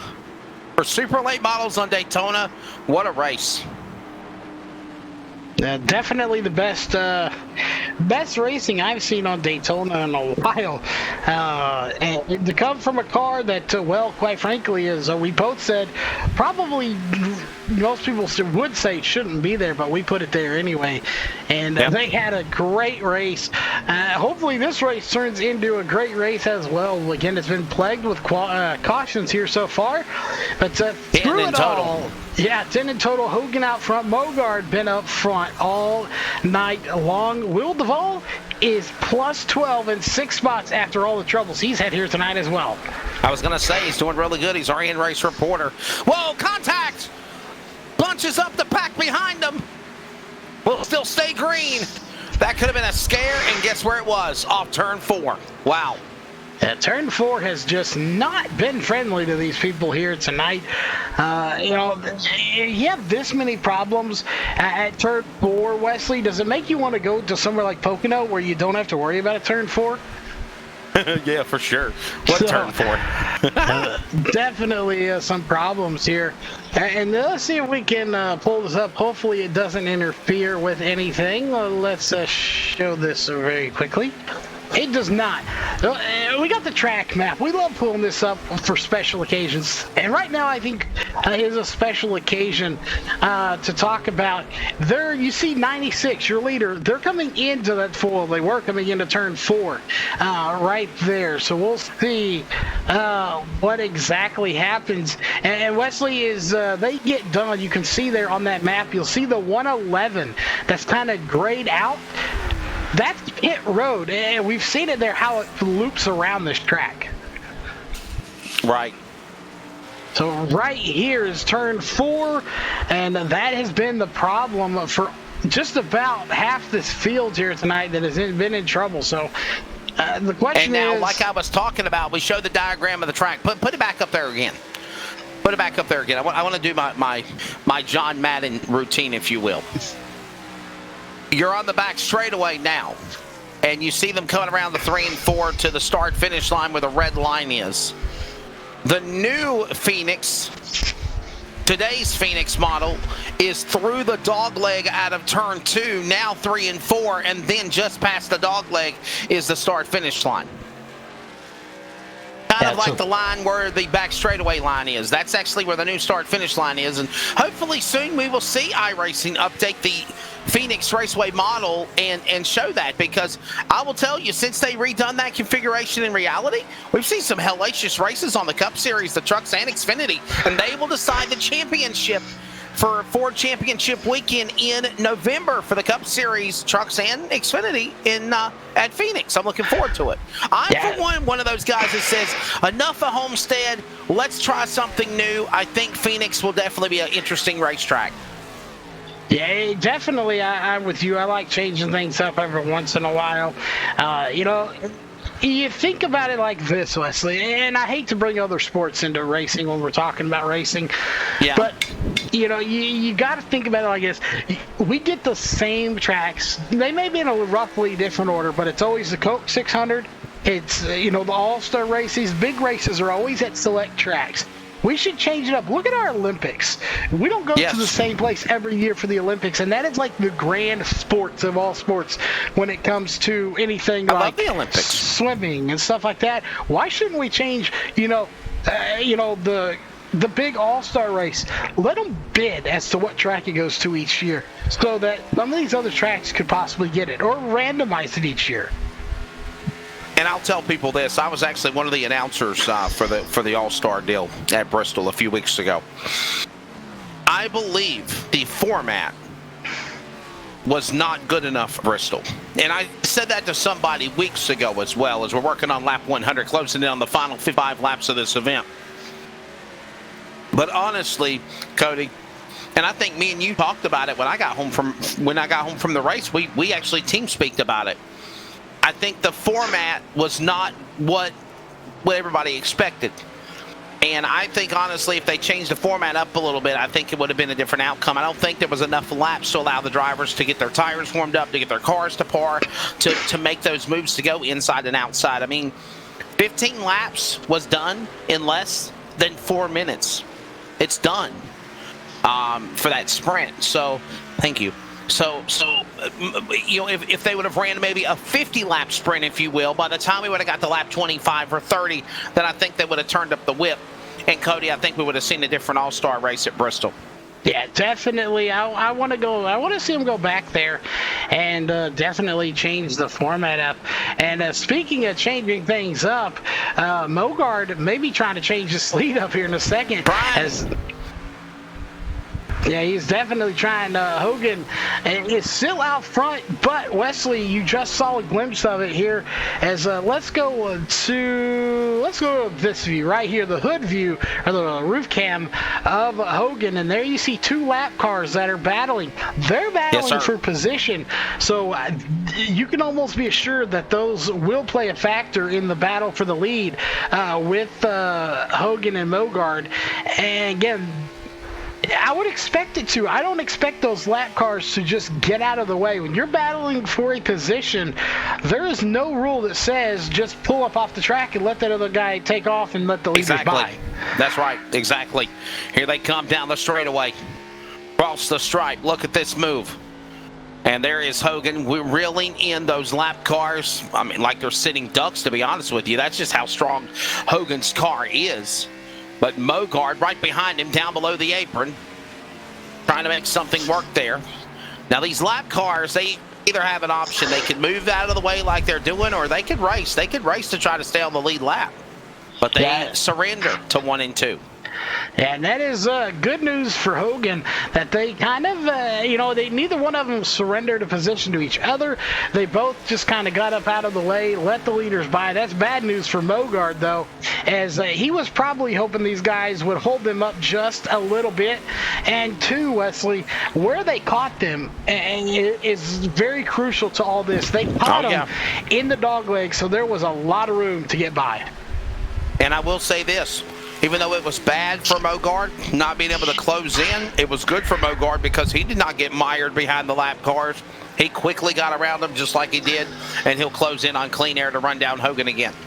Yeah, and you have to wonder how much is Mogart just kind of hanging back, chilling right now, Sunday driving, because he's got right now 50 laps to go. So he could very well just be running hard enough to stay right there with Hogan, save those tires a little bit. We don't know if they're going to have to come down pit road again. Let's check in on our in-race reporter, Will Duvall. Will, do you make a pit stop here, closing in on under 50 laps to go? Good question. Nope. And your car looks really good right now, man. You are doing really strong in the top 10. Yes, sir. Car feels great. I can tell my tires are going away already. I was just kind of backed off and trying to conserve a little bit and hope that those guys scrub their tires off and I'm able to catch back up to them before the end of the race. Even after the problems he had, Charles, Will Duvall, our LSR TV in-race reporter, after 2 cautions on his part, sits 9th on the scoring pylon.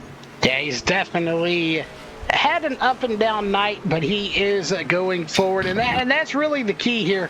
As we've seen some drivers, they get in a little turmoil and they decide to pack it up. That is what you don't want to do. You've got to persevere here and get through the hard times if you want to get to the good times. It's that way whether it's sim or real life racing, Wesley. It's the times when you're down in the dumps and not doing good. Those are what build your character and build you to, be a champion or be, the best you can be when you're on top.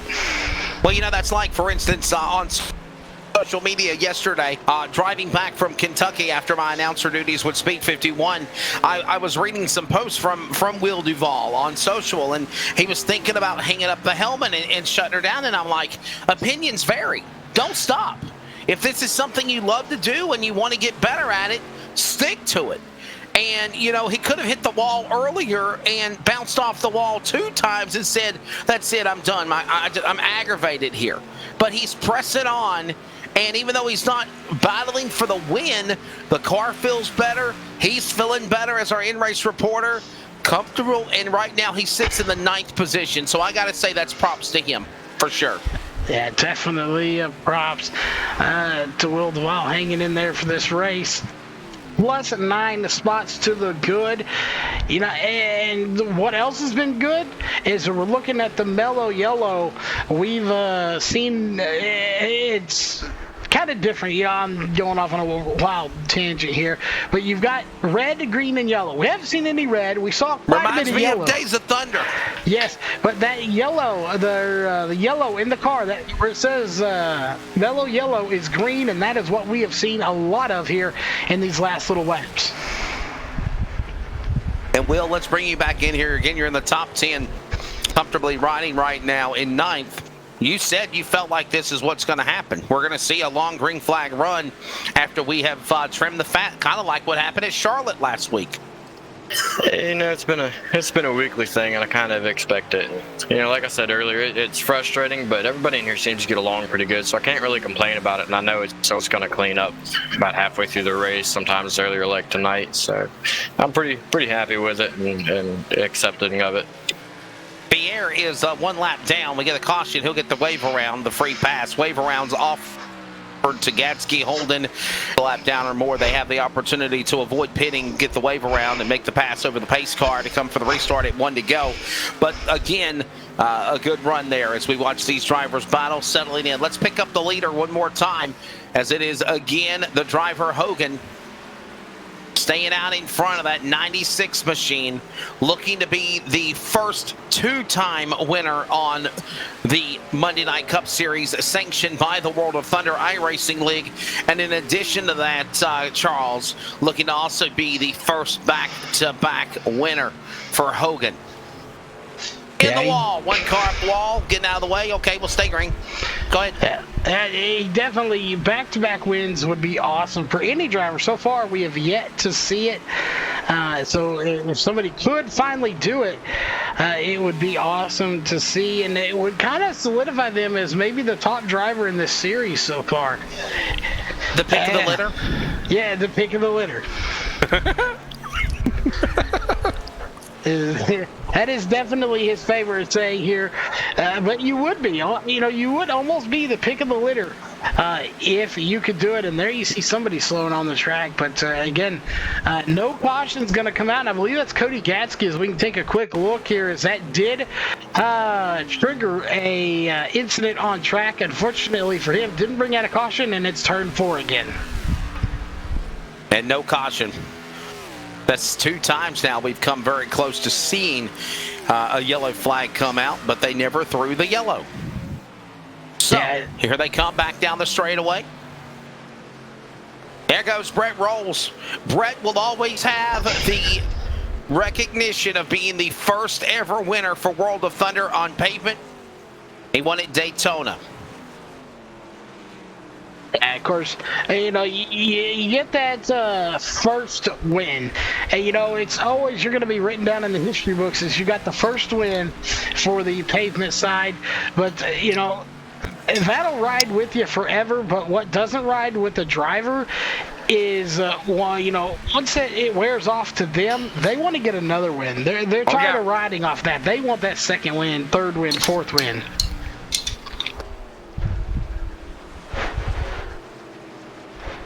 Boy, I'll tell you what, we're closing in on these final 30 laps, 30, 40 laps to go.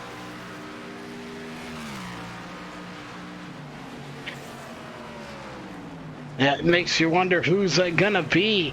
I really think this race is going to come down to one of 2 drivers, and that's going to be Hogan or Mogart. But right now, Hogan has nearly a 4-second gap over Mogart. Makes you wonder, Wesley, what in the world went wrong with Mogart in that 00 machine? I don't think anything went wrong with Mogart. I just think that Hogan is just a really strong car. Well, and that very well could be the case as well. He really did pull ahead and just kind of checked out ever since he got there. This is honestly shades of kind of what we saw at Canadian Tire Motorsports Park with the Truck Series last Thursday night with Jeff Stabnow just totally dominating.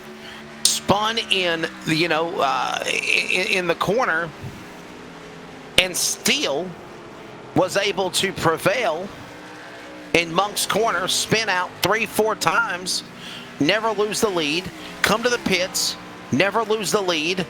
When things just click, they click, and I think that's what we see with Hogan right now in this 96 car.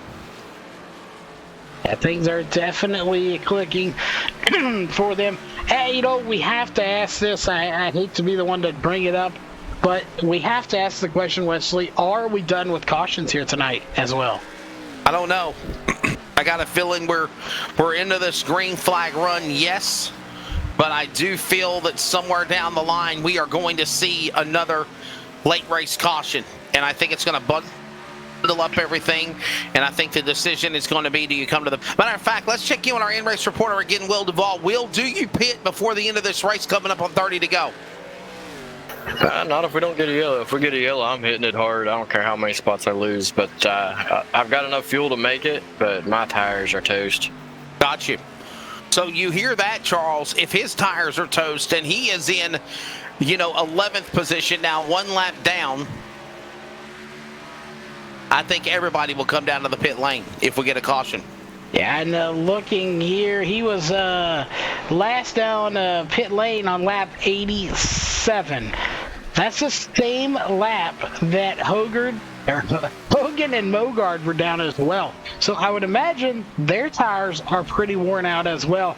And that leads me to wonder just a little bit, is Hogan out there running as hard as he can, and maybe Mogart is backing off a little bit to conserve a little bit of tire left for the last little bit of this race?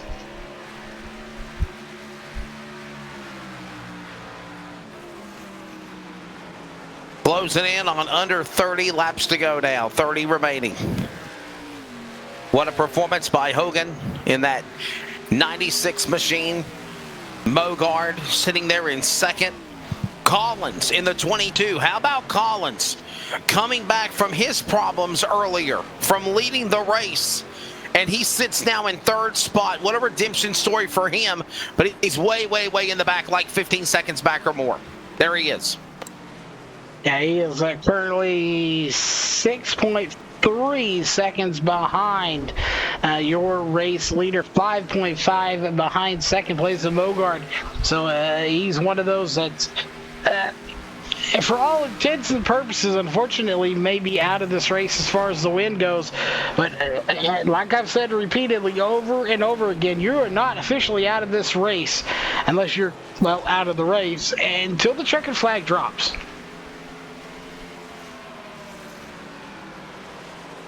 Ready to bring this to the finish. Let's take one more round of commercials during this green flag run. And when we come back, it's flag to flag to the checkered flag in round 4 of the Monday Night Cup Series.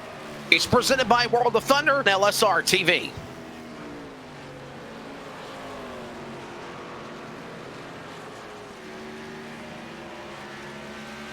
ETE Reman is the world's best remanufacturer of transmissions for import and domestic cars and trucks. Based in Milwaukee, Wisconsin, our customers are repair shops, auto parts stores, dealerships, and distributors. And with 6 nationwide warehouses, we're where and when you need us. So when you're looking for a transmission that is like new, only better, instill confidence and install ETE Reman.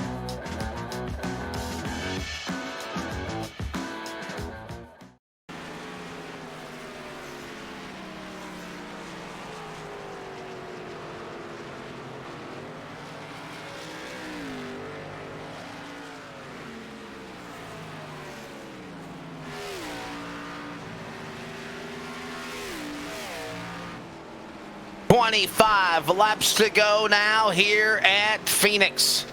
Welcome back to coverage of round 4 of the Monday Night Cup Series presented by World of Thunder on LSR TV. Caution! Caution with 25 to go! And it looks like Dalton Collins is going to be involved, your third place runner. Wow. Second time he's had a good run of the top 3, and he eats the wall coming off of turn number 3 and 4. Spins it. Caution out for the 11th time. Ended almost a 75-lap green flag run. And Will Duvall, I think you're right. Everybody's going to be coming to pit lane for tires and fuel. Oh, yeah. I don't know about fuel, but for tires, I ain't about fuel in this thing and add more weight to it. I'm coming for tires, though.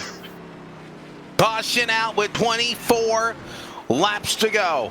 Charles, I'm not going to say it yet, but this could change everything. It very well could.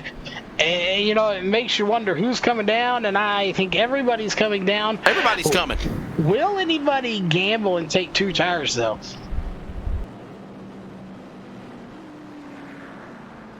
I don't know. I don't know. Here comes Hogan. Steve Hogan onto the pit lane. He's ready to come down to the pits. Everyone else coming down as well. At least everyone that's doing really good. Boyd Hogan coming to the pits. Boyd Hogan, Jared Mogart, Jesse Powers, Brett Rolls, Dalton Collins. The caution on him. He's in the pit lane. Gary Peck, Ken Emmenizer, Robert Carroll. All of these drivers, Cody McKnight, all to the pit lane. And could we say this is the money stop here, Charles? They're in for service. Definitely. 23 to go. This is your money stop. Again, I want to know if anybody is going to attempt 2 tires. It doesn't look like it. Hogan takes 4. And Mogart takes 4. I knew it. I knew somebody would have the, well, we won't say what they had, but they had them. Brett Rolls, 9.88 seconds, 2 tire stop. A 2 tire stop for Brett Rolls. Advances from 9th to 5th to 4th. He's up 5 spots. 6 spots actually for the number 17. Fastenal, Sunny D, Huggies Diapers, number 17. Yeah, it makes you wonder, though, was that the call to make, Wesley? You know, if you had taken 2 tires and got out before everybody else and been in the front, I think it would have been worth it. But you have half the tires that everybody else does, and you didn't get to the front. You're going to be starting inside row 2 instead of... But he's third. Yeah, but is that enough with 2 guys in front of you that got fresh tires? But my question is this. Did he choose the right side tires because the left are really not that worn yet, so the right side tires had to be changed, which will give him a chance to really get going? We will find out when we take the green here in just a little bit. But again, 2 tire stops. Unfortunately, we don't have a way to communicate with him. Would have been awesome if we had that chance to chat with him here under caution. Well, we can chat with our in-race reporter, Will Duvall. What pit stop did you take? 4 tires. I ain't about to take no fuel and add no weight to this thing. I just took 4 tires, try to get back going. Do you think Rolls was smart to go for 2 tires on the right side? Well, if I'm honest with you, my personal opinion, I'd say no, but I'd also say Rolls is a heck of a lot more talented than what I am when it comes to these cars, and is a lot more knowledgeable, so he might know something I don't know. 21 laps to go under caution. Get back after it. Good run for you today, Will, whatever happens.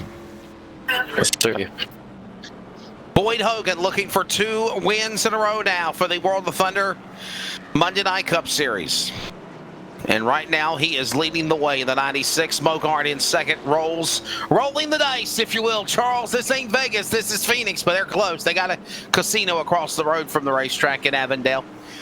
They will go for 2 tires.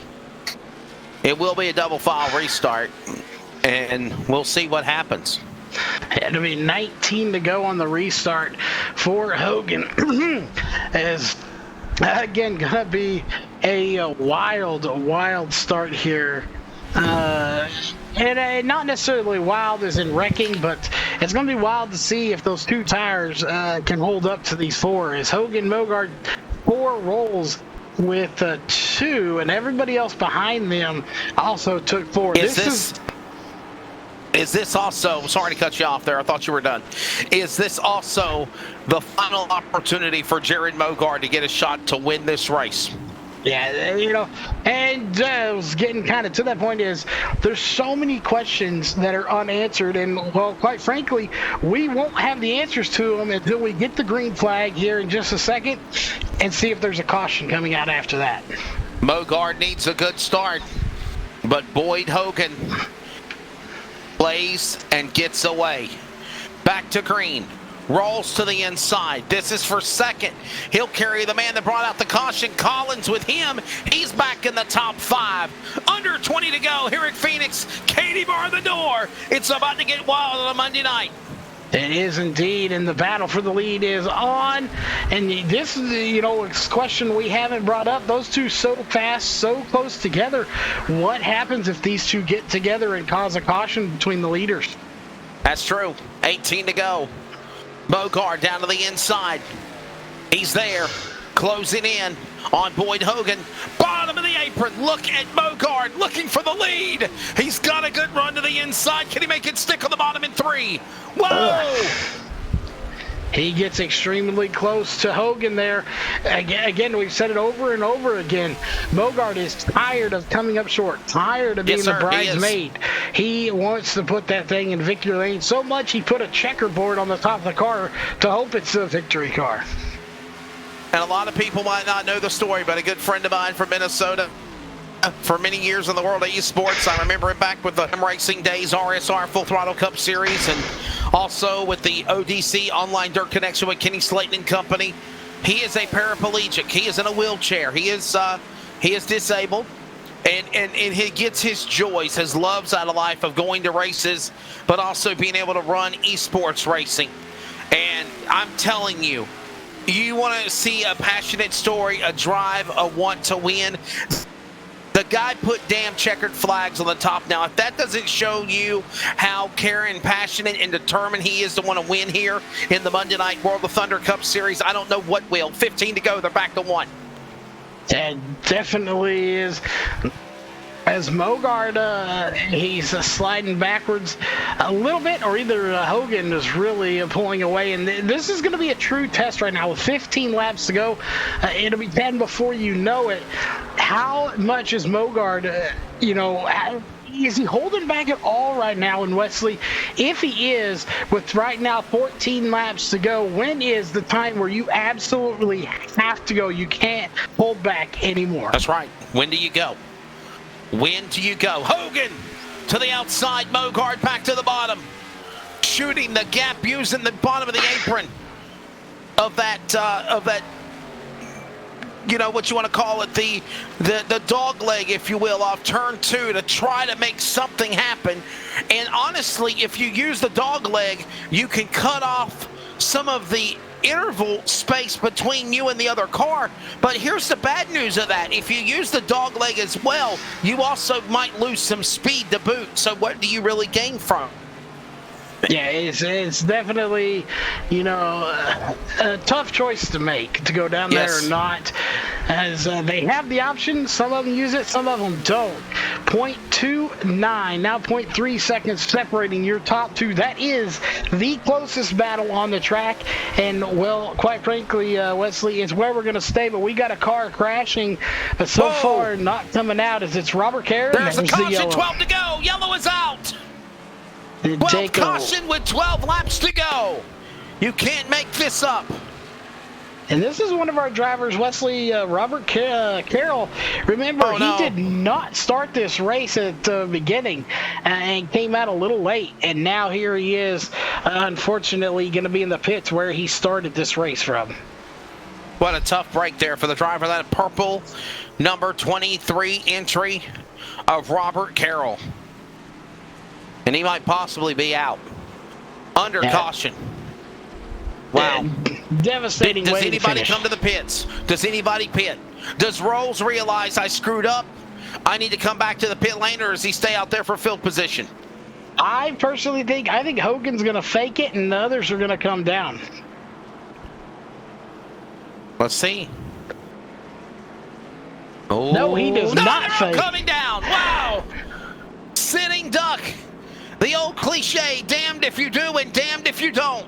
When you're the leader under 10 to go, it's all on you in the Abruzzi Raceway. Number 96, Boyd Hogan will come to the pit lane. Mogart, like a coiled cobra ready to strike on his prey, sits in the back bumper in second. He'll come to pit stall. Pit stall 1 for the driver Mogart. Pit stall 2 or 3, actually. Pit stall 4 for Hogan. Yeah, that is definitely different in there. Mogart's out, and there goes Hogan. But look who didn't come down pit road with 10 to go right now. Brett Rolls did not come down. This is the strategy I bet he planned on and was hoping for anyway, to get those 2 tires, and now he is going to stay out, and he's going to have about 8 laps to fend these guys off. Will Duvall, what do you think? 10 laps to go. What are we going to see here at Phoenix?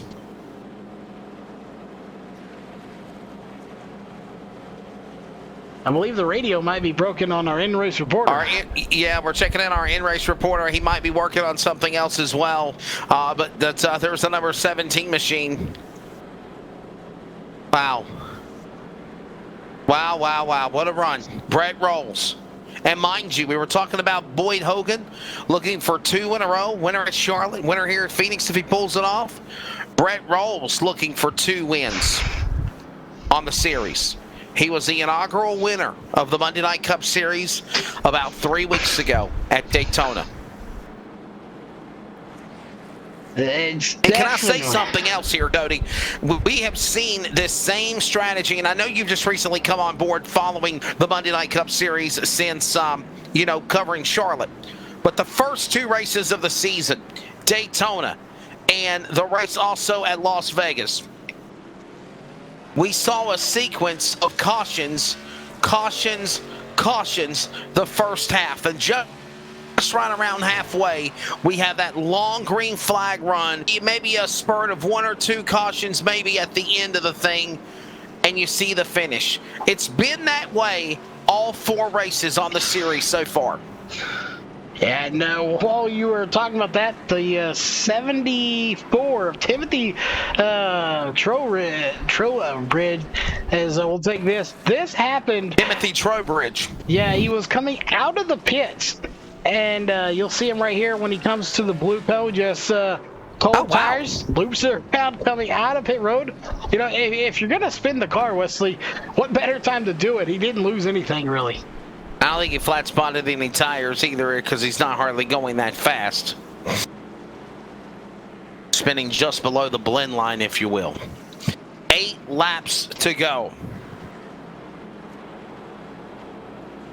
My goodness. Will Duvall, what do you think we're going to see on the restart? Our in-race reporter. I don't know. I'm in fear right now. You're in fear? Oh man, we got guys out here on completely fresh tires, guys out here on old tires, and we're all mixed in together. And such a short amount of time to go, people are going to be pushing hard. It's kind of got me worried. What is your take of the strategy that Brett Rolls done? He won Daytona. Well, it's a risky move, but I hope it works out for him. Yeah. And by the way, awesome run still for Will Duvall, as we'll let him get back again. It's about to get good. 7 laps remaining. It's going to be 6 to go. Wesley, what's that saying? You got to risk it for the biscuit? Well, I like biscuits. Got to risk it for the biscuit, boy. And put some jelly on top to boot. Time to melt that butter and put that jelly on top and see what you got. Gonna come to the line with 6 laps to go. And I got a feeling, guys. I got one word for you. Cody, what do you think I'm going to say? Nuts, crazy, confusing. Crash. That's what I think. Bang, boom. I think crash. That's the word I have is crash. I hope they prove me wrong. Mogart alongside Brett Rolls, who took 2 tires, got a late race caution, ready to bring them back to green. You see the tires are not working for Mogart. He'll split those cars. Hogan, Mogart, split the leader. Rolls in turn 1 with 4 to go. 6 to go. Yeah, no 2 tires and nose tires. They make quick work of him, so he's gonna have at least a top 5. We'll see, but at least he has the Sunny D on board with him. Now I got a feeling as we come to the line and 5 laps to go, Jared Mogart is going to block, bump, bang Boyd Hogan all he can to prevent him from getting around him. Yeah, he wants that win. It really comes down to how much and how badly he wants that win and what he's going to do to defend it. So he's got the win and the lead right now. But like you said, what all is he willing to do to defend it, to keep Boyd Hogan behind him? Back across the line. 5 laps to go. It's all come down to this.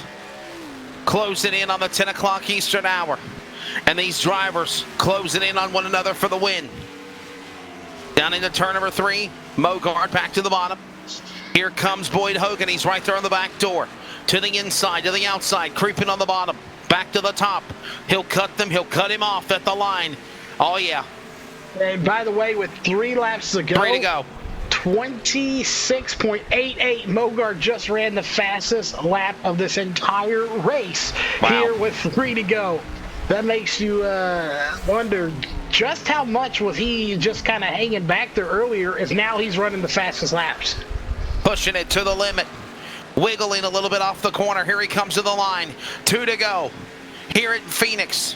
When does Hogan make his move to try to get around Mogart? When do you do it, Charles?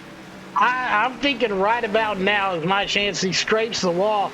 But the problem is Mogart is going all the way down on that bootleg. He is not giving him an inch of real estate to work with. And lap traffic in the way. Lap car scampers up to the outside lane. They'll come to the line. The white flag in the air. 1 more lap to go at Phoenix. Final time around for Mogart in turn 1. Finally looking for a win. Back straight away. Bottom of the apron to the dog leg. He'll clear that easily. And actually opens up ground away from the man of Hogan, the Charlotte winner, who was trying to go for 2 in a row and be the all-time winner of the series at 2. Finally, Minnesota's Jared Mogart with the checkered flag on his hood wins in the World of Thunder. He wins the Monday Night Cup Series here tonight at Phoenix. Second spot to Hogan. Collins, with his problems, will come back to finish 3rd. Powers and Gorham, the top 5. Jared Mogart, finally, Charles, a winner of the Monday Night Cup Series, and besides on dirt with World of Thunder. And, just point out here, he gets the win. While he was taking the white flag right after he did take it, this was happening towards the back of the field. Wow. Again, we kept our eyes on the leader, but this is between Nick King and Timothy. And those two get together back at the back of the field. Luckily, it came out after the white flag came out for your leader, so it didn't affect the outcome of the race. There you see your winner going to be doing some celebrating on the front stretch. And of course, the number one thing in a cameraman for a broadcast crew, when the leader takes the white flag, no matter what chaos goes on, you give that driver his due of the last lap all the way to the checkered flag. Jared Mogart, finally a winner after how many runner-up finishes? 2, 3 or more on the Monday Night Cup Series. He claims victory lane here this evening at Phoenix. Welcome to the Clan Wars Servers post-race wrap-up. Charles Wooten, our in-race reporter, is Will Duvall. I am Wesley Outland on LSR TV, your home of sim racing. And let's take a look at the official results on the scoring pylon, as it is official. 0 laps remain. Number 6 is on the board. Man, what a job for Jared Mogart. Finally a winner on the Monday Night Cup Series. He wins over Boyd Hogan, the Charlottener. Dalton Collins, Jesse Powers, Deshaun Gorman, Brett Rolls taking a gamble on 2 tires, taking the lead. And we saw that happen, as we'll reiterate on that here in a little bit as we continue our dialogue on post-race. Donnie Fair, Gary Peck, Jesse Pate, Ted Emmenizer. Good run for him, Charles, in the top 10. Take him to the rest of the rundown. Yeah, they did. So Will Duvall going to get a top 11, top 10, followed by Cody Gatsky, Timothy Trowbridge, followed by Robert Carroll, who came in quite late to this race to begin with. Then you got Nick King, Eddie Holden, in there. Brandon Bullock, Travis Miller rounding out your top 18. 19th going to be John Ruby. 20th place going to be Devin Lockridge. And then a few drivers well mired back in field going to be Blake Neer. AJA, we'll just, again, get the clarification on that one later on. 23rd going to be Cody McKnight. And, of course, not starting this race is going to be Sean Freeman and Chris Kibbe in 25th place. We are going to step away real quick. We have something new coming in that we want to show off. So we're going to step away real quick. When we come back, we'll be talking to your top 3 drivers here in the Clan Wars server post-race show. Performance, and when it's said and done, Jared Mogart from Minnesota with determination all race long, with a hood that had checkered flags on the hood, the roof, the tail panel, finally winning here for the Monday Night Cup Series. Post-race continues, and we'll grab Mogart and more in just a moment.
Welcome back to Phoenix.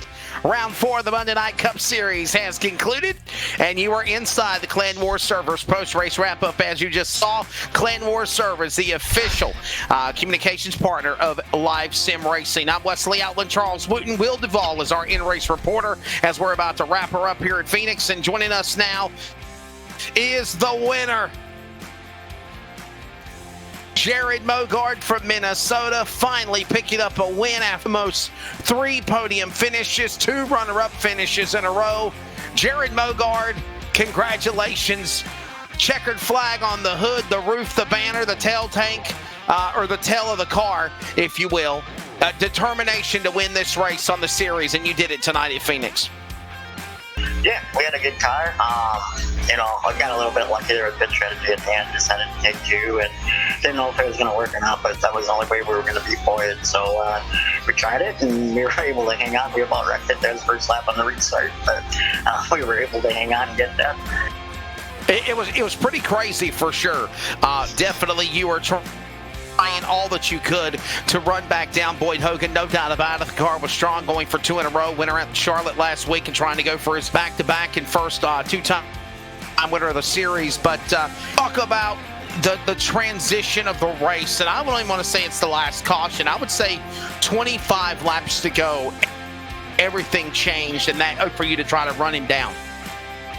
Yeah, we started out really strong, and I thought we had a pretty good car. And then as the runs got longer, for me it got really loose, and again, Boyd just drove away. But when we got the yellow late in the run, it was nice to get on the tires with them and kind of see where we were. And I was a little surprised at how good we were. We were able to hang with them, and then for about 20 laps or so. And then, like I said, we got that late yellow there at the end, and I took the gamble. I didn't know if 2 was the right decision or not. The first lap, first couple laps, it was a little loose, but once the heat built up and them right sides, it evened out pretty quickly, and we were able to hang on.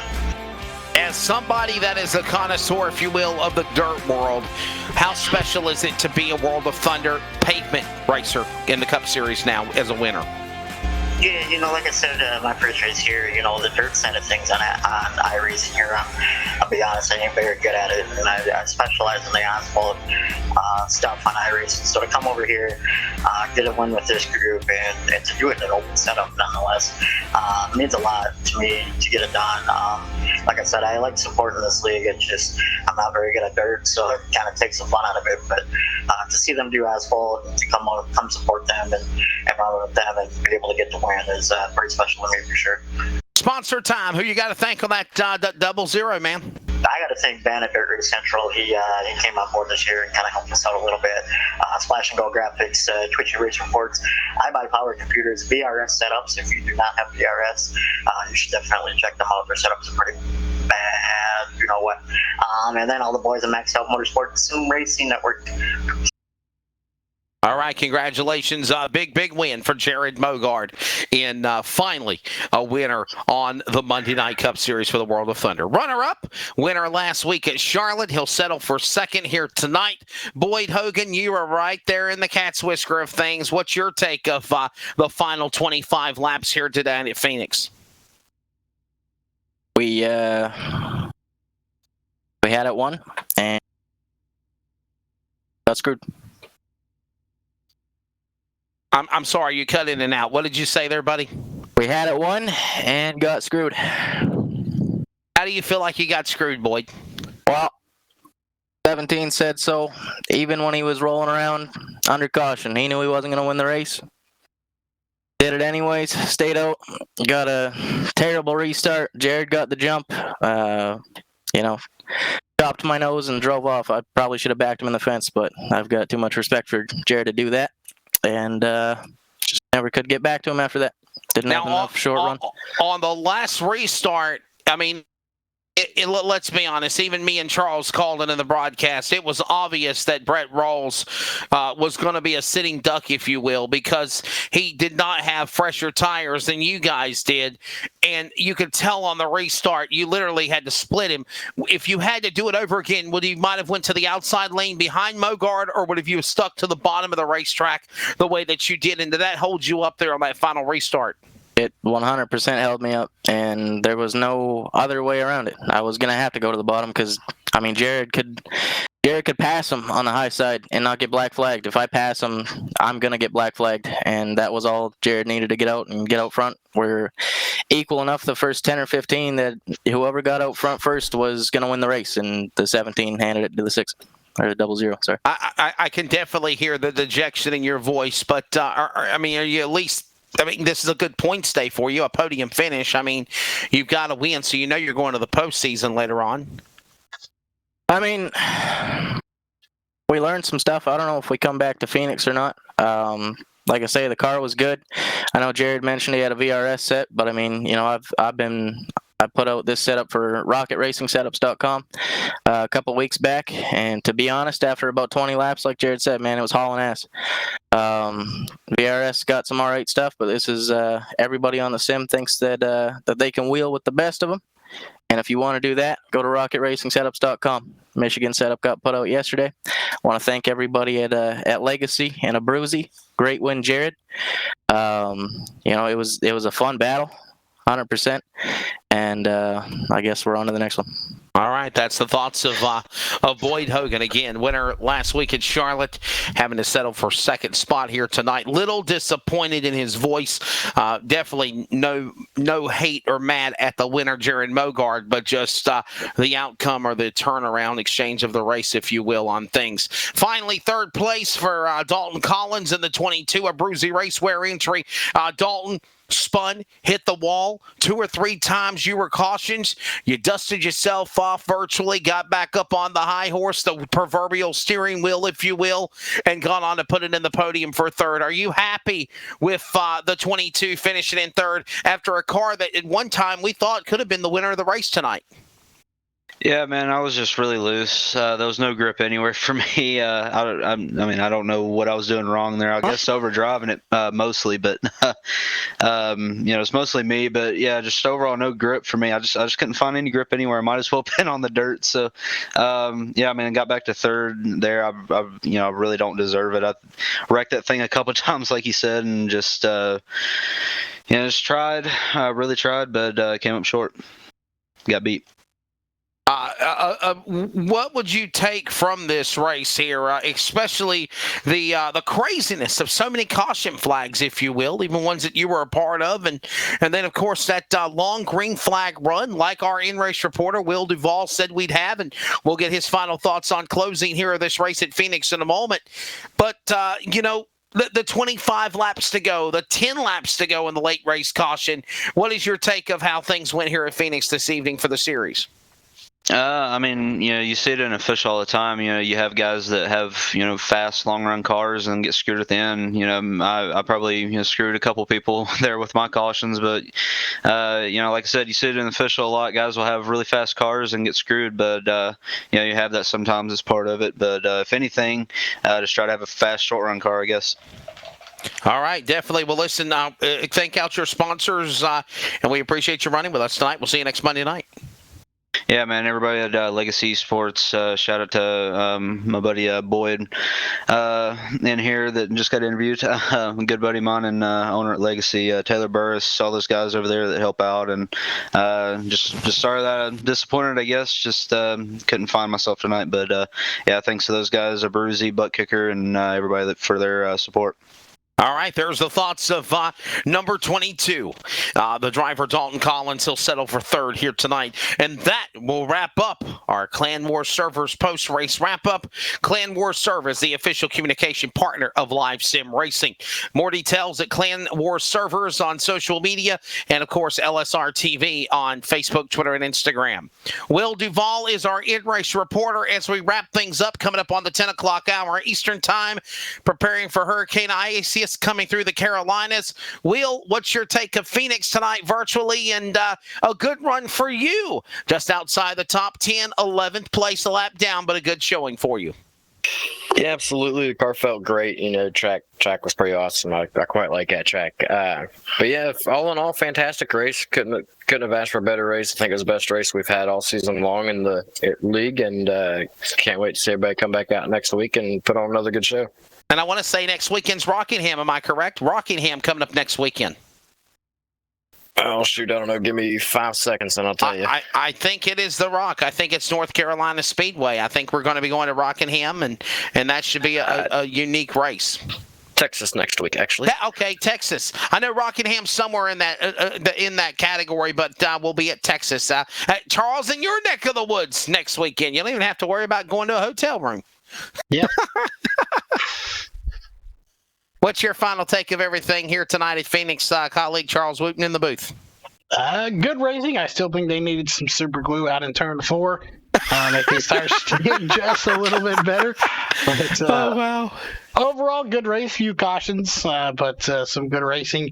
Obviously, some tempers being flared here tonight. As we'll see what transpires over at Texas. Before we get out of here, I do want to grab Brett Rolls. Brett Rolls, the Daytona winner. Amongst the controversial of the call, if you will, the final 25 laps. And you got to do what you got to do to win, just like anybody else, Brett Rolls. But there's some happy people. There's some negative people on the take of the last restart. What was your concept of doing the race strategy in the pits that you did, and of course on that last restart to try to win the race? Well, I mean, if I see everybody going in the top 5, of course I'm going to stay out regardless of what my tire situation is, hoping that they're going to get caught up in the back of the field or, make a mistake on pit road and it's going to affect them. So, I mean, like I said, I wasn't, trying to screw anybody's race. I did apologize to, Boyd and the server there. Wasn't my intentions there. We were 3 wide going into 1, and I lifted when, I could have, tried to race with those 2 and made it a hell of a lot worse than it was. But, at the end of the day, you can't win them all. You can't please them all. could have been worse. We could have all ended up in a junkyard tonight. Did you kind of realize whenever you guys came back into the restart zone with that 6 lap to go shootout that your car just, it looked like you had virtually started spinning tires? Did you realize right then and there, I don't have a chance with these guys, they've got me, I need to do something just to get the hell out of the way, so to speak? Oh, I knew for a fact they were going to be on me like white on rice before we even went into turn 1, but I wasn't expecting everybody to be up on me like that. I wasn't expecting as much tire spin. The reason I went with a 2-tire strategy in the first place is throughout the whole entire course of the race, I had noticed that every time I came in and did a 4-tire stop, I'd still have like 94% on my left side tires. Wow. So I was like, all right, you know what? Technically, a 2-tire stop isn't far off from a 4-tire stop. I put a little bit of fuel in it. I should have just left it alone and not put any in all. But yeah, that was the whole call for me. And was that 6% though a really big difference though? I mean, I don't really know. Like I said, I'm not too, familiar with asphalt as far as, some of the other guys that are really fast, like Jared and, Boyd and them guys. Right. But I have noticed, like, if you put fuel in with 2 tires, your car is just, wicked loose. Right. Gotcha. Well, I just want to get your take of things. Thank you so much to Brett Rolls. And Charles, I kind of threw that out there. If you remember, before the finish of the race, I said that maybe you're not using as much tread on the left side tires as you are the right, and that might have been one of the reasons why Brett Rolls did what he did. But that 6% that was gone, 94% remaining on tire wear on the left side, new tires on the right side, might have caused the outcome of what the race ended up to be. Yeah, it definitely could. It's like my grandpappy always said, you got to have 100% of the cheesecake. Well, we will leave you at that. Thank you so much for everybody joining us for coverage tonight for the Monday Night Cup Series. Next week, we're at Texas Motor Speedway for the World of Thunder Pavement Series. It will begin at 8 p.m. Eastern, 7 Central on your home for sim racing. Thank you again to Stephen McMillian, to BJ Duvall, to Mr. Sizemore, and so many other people that are involved with the World of Thunder iRacing League. Don't forget, next World of Thunder broadcast will be from Fairbury. American Legion Speedway falls on Wednesday night with the 87 Cup stock cars on LSR TV at 9:30 or 10:30 Eastern time.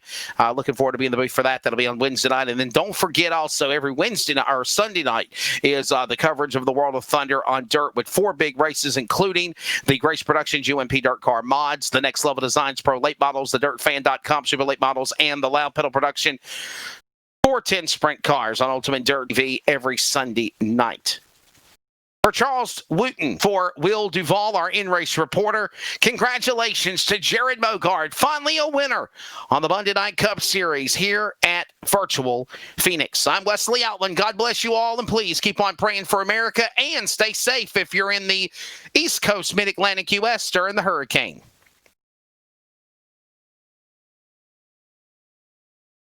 This broadcast is the copyrighted work of LSR TV and may not be rebroadcast, retranslated, or used in any form without the express written consent of 52 Media LLC and iRacing.com Motorsports Simulations. LSR TV would like to thank you for your support, and we hope you enjoyed tonight's broadcast.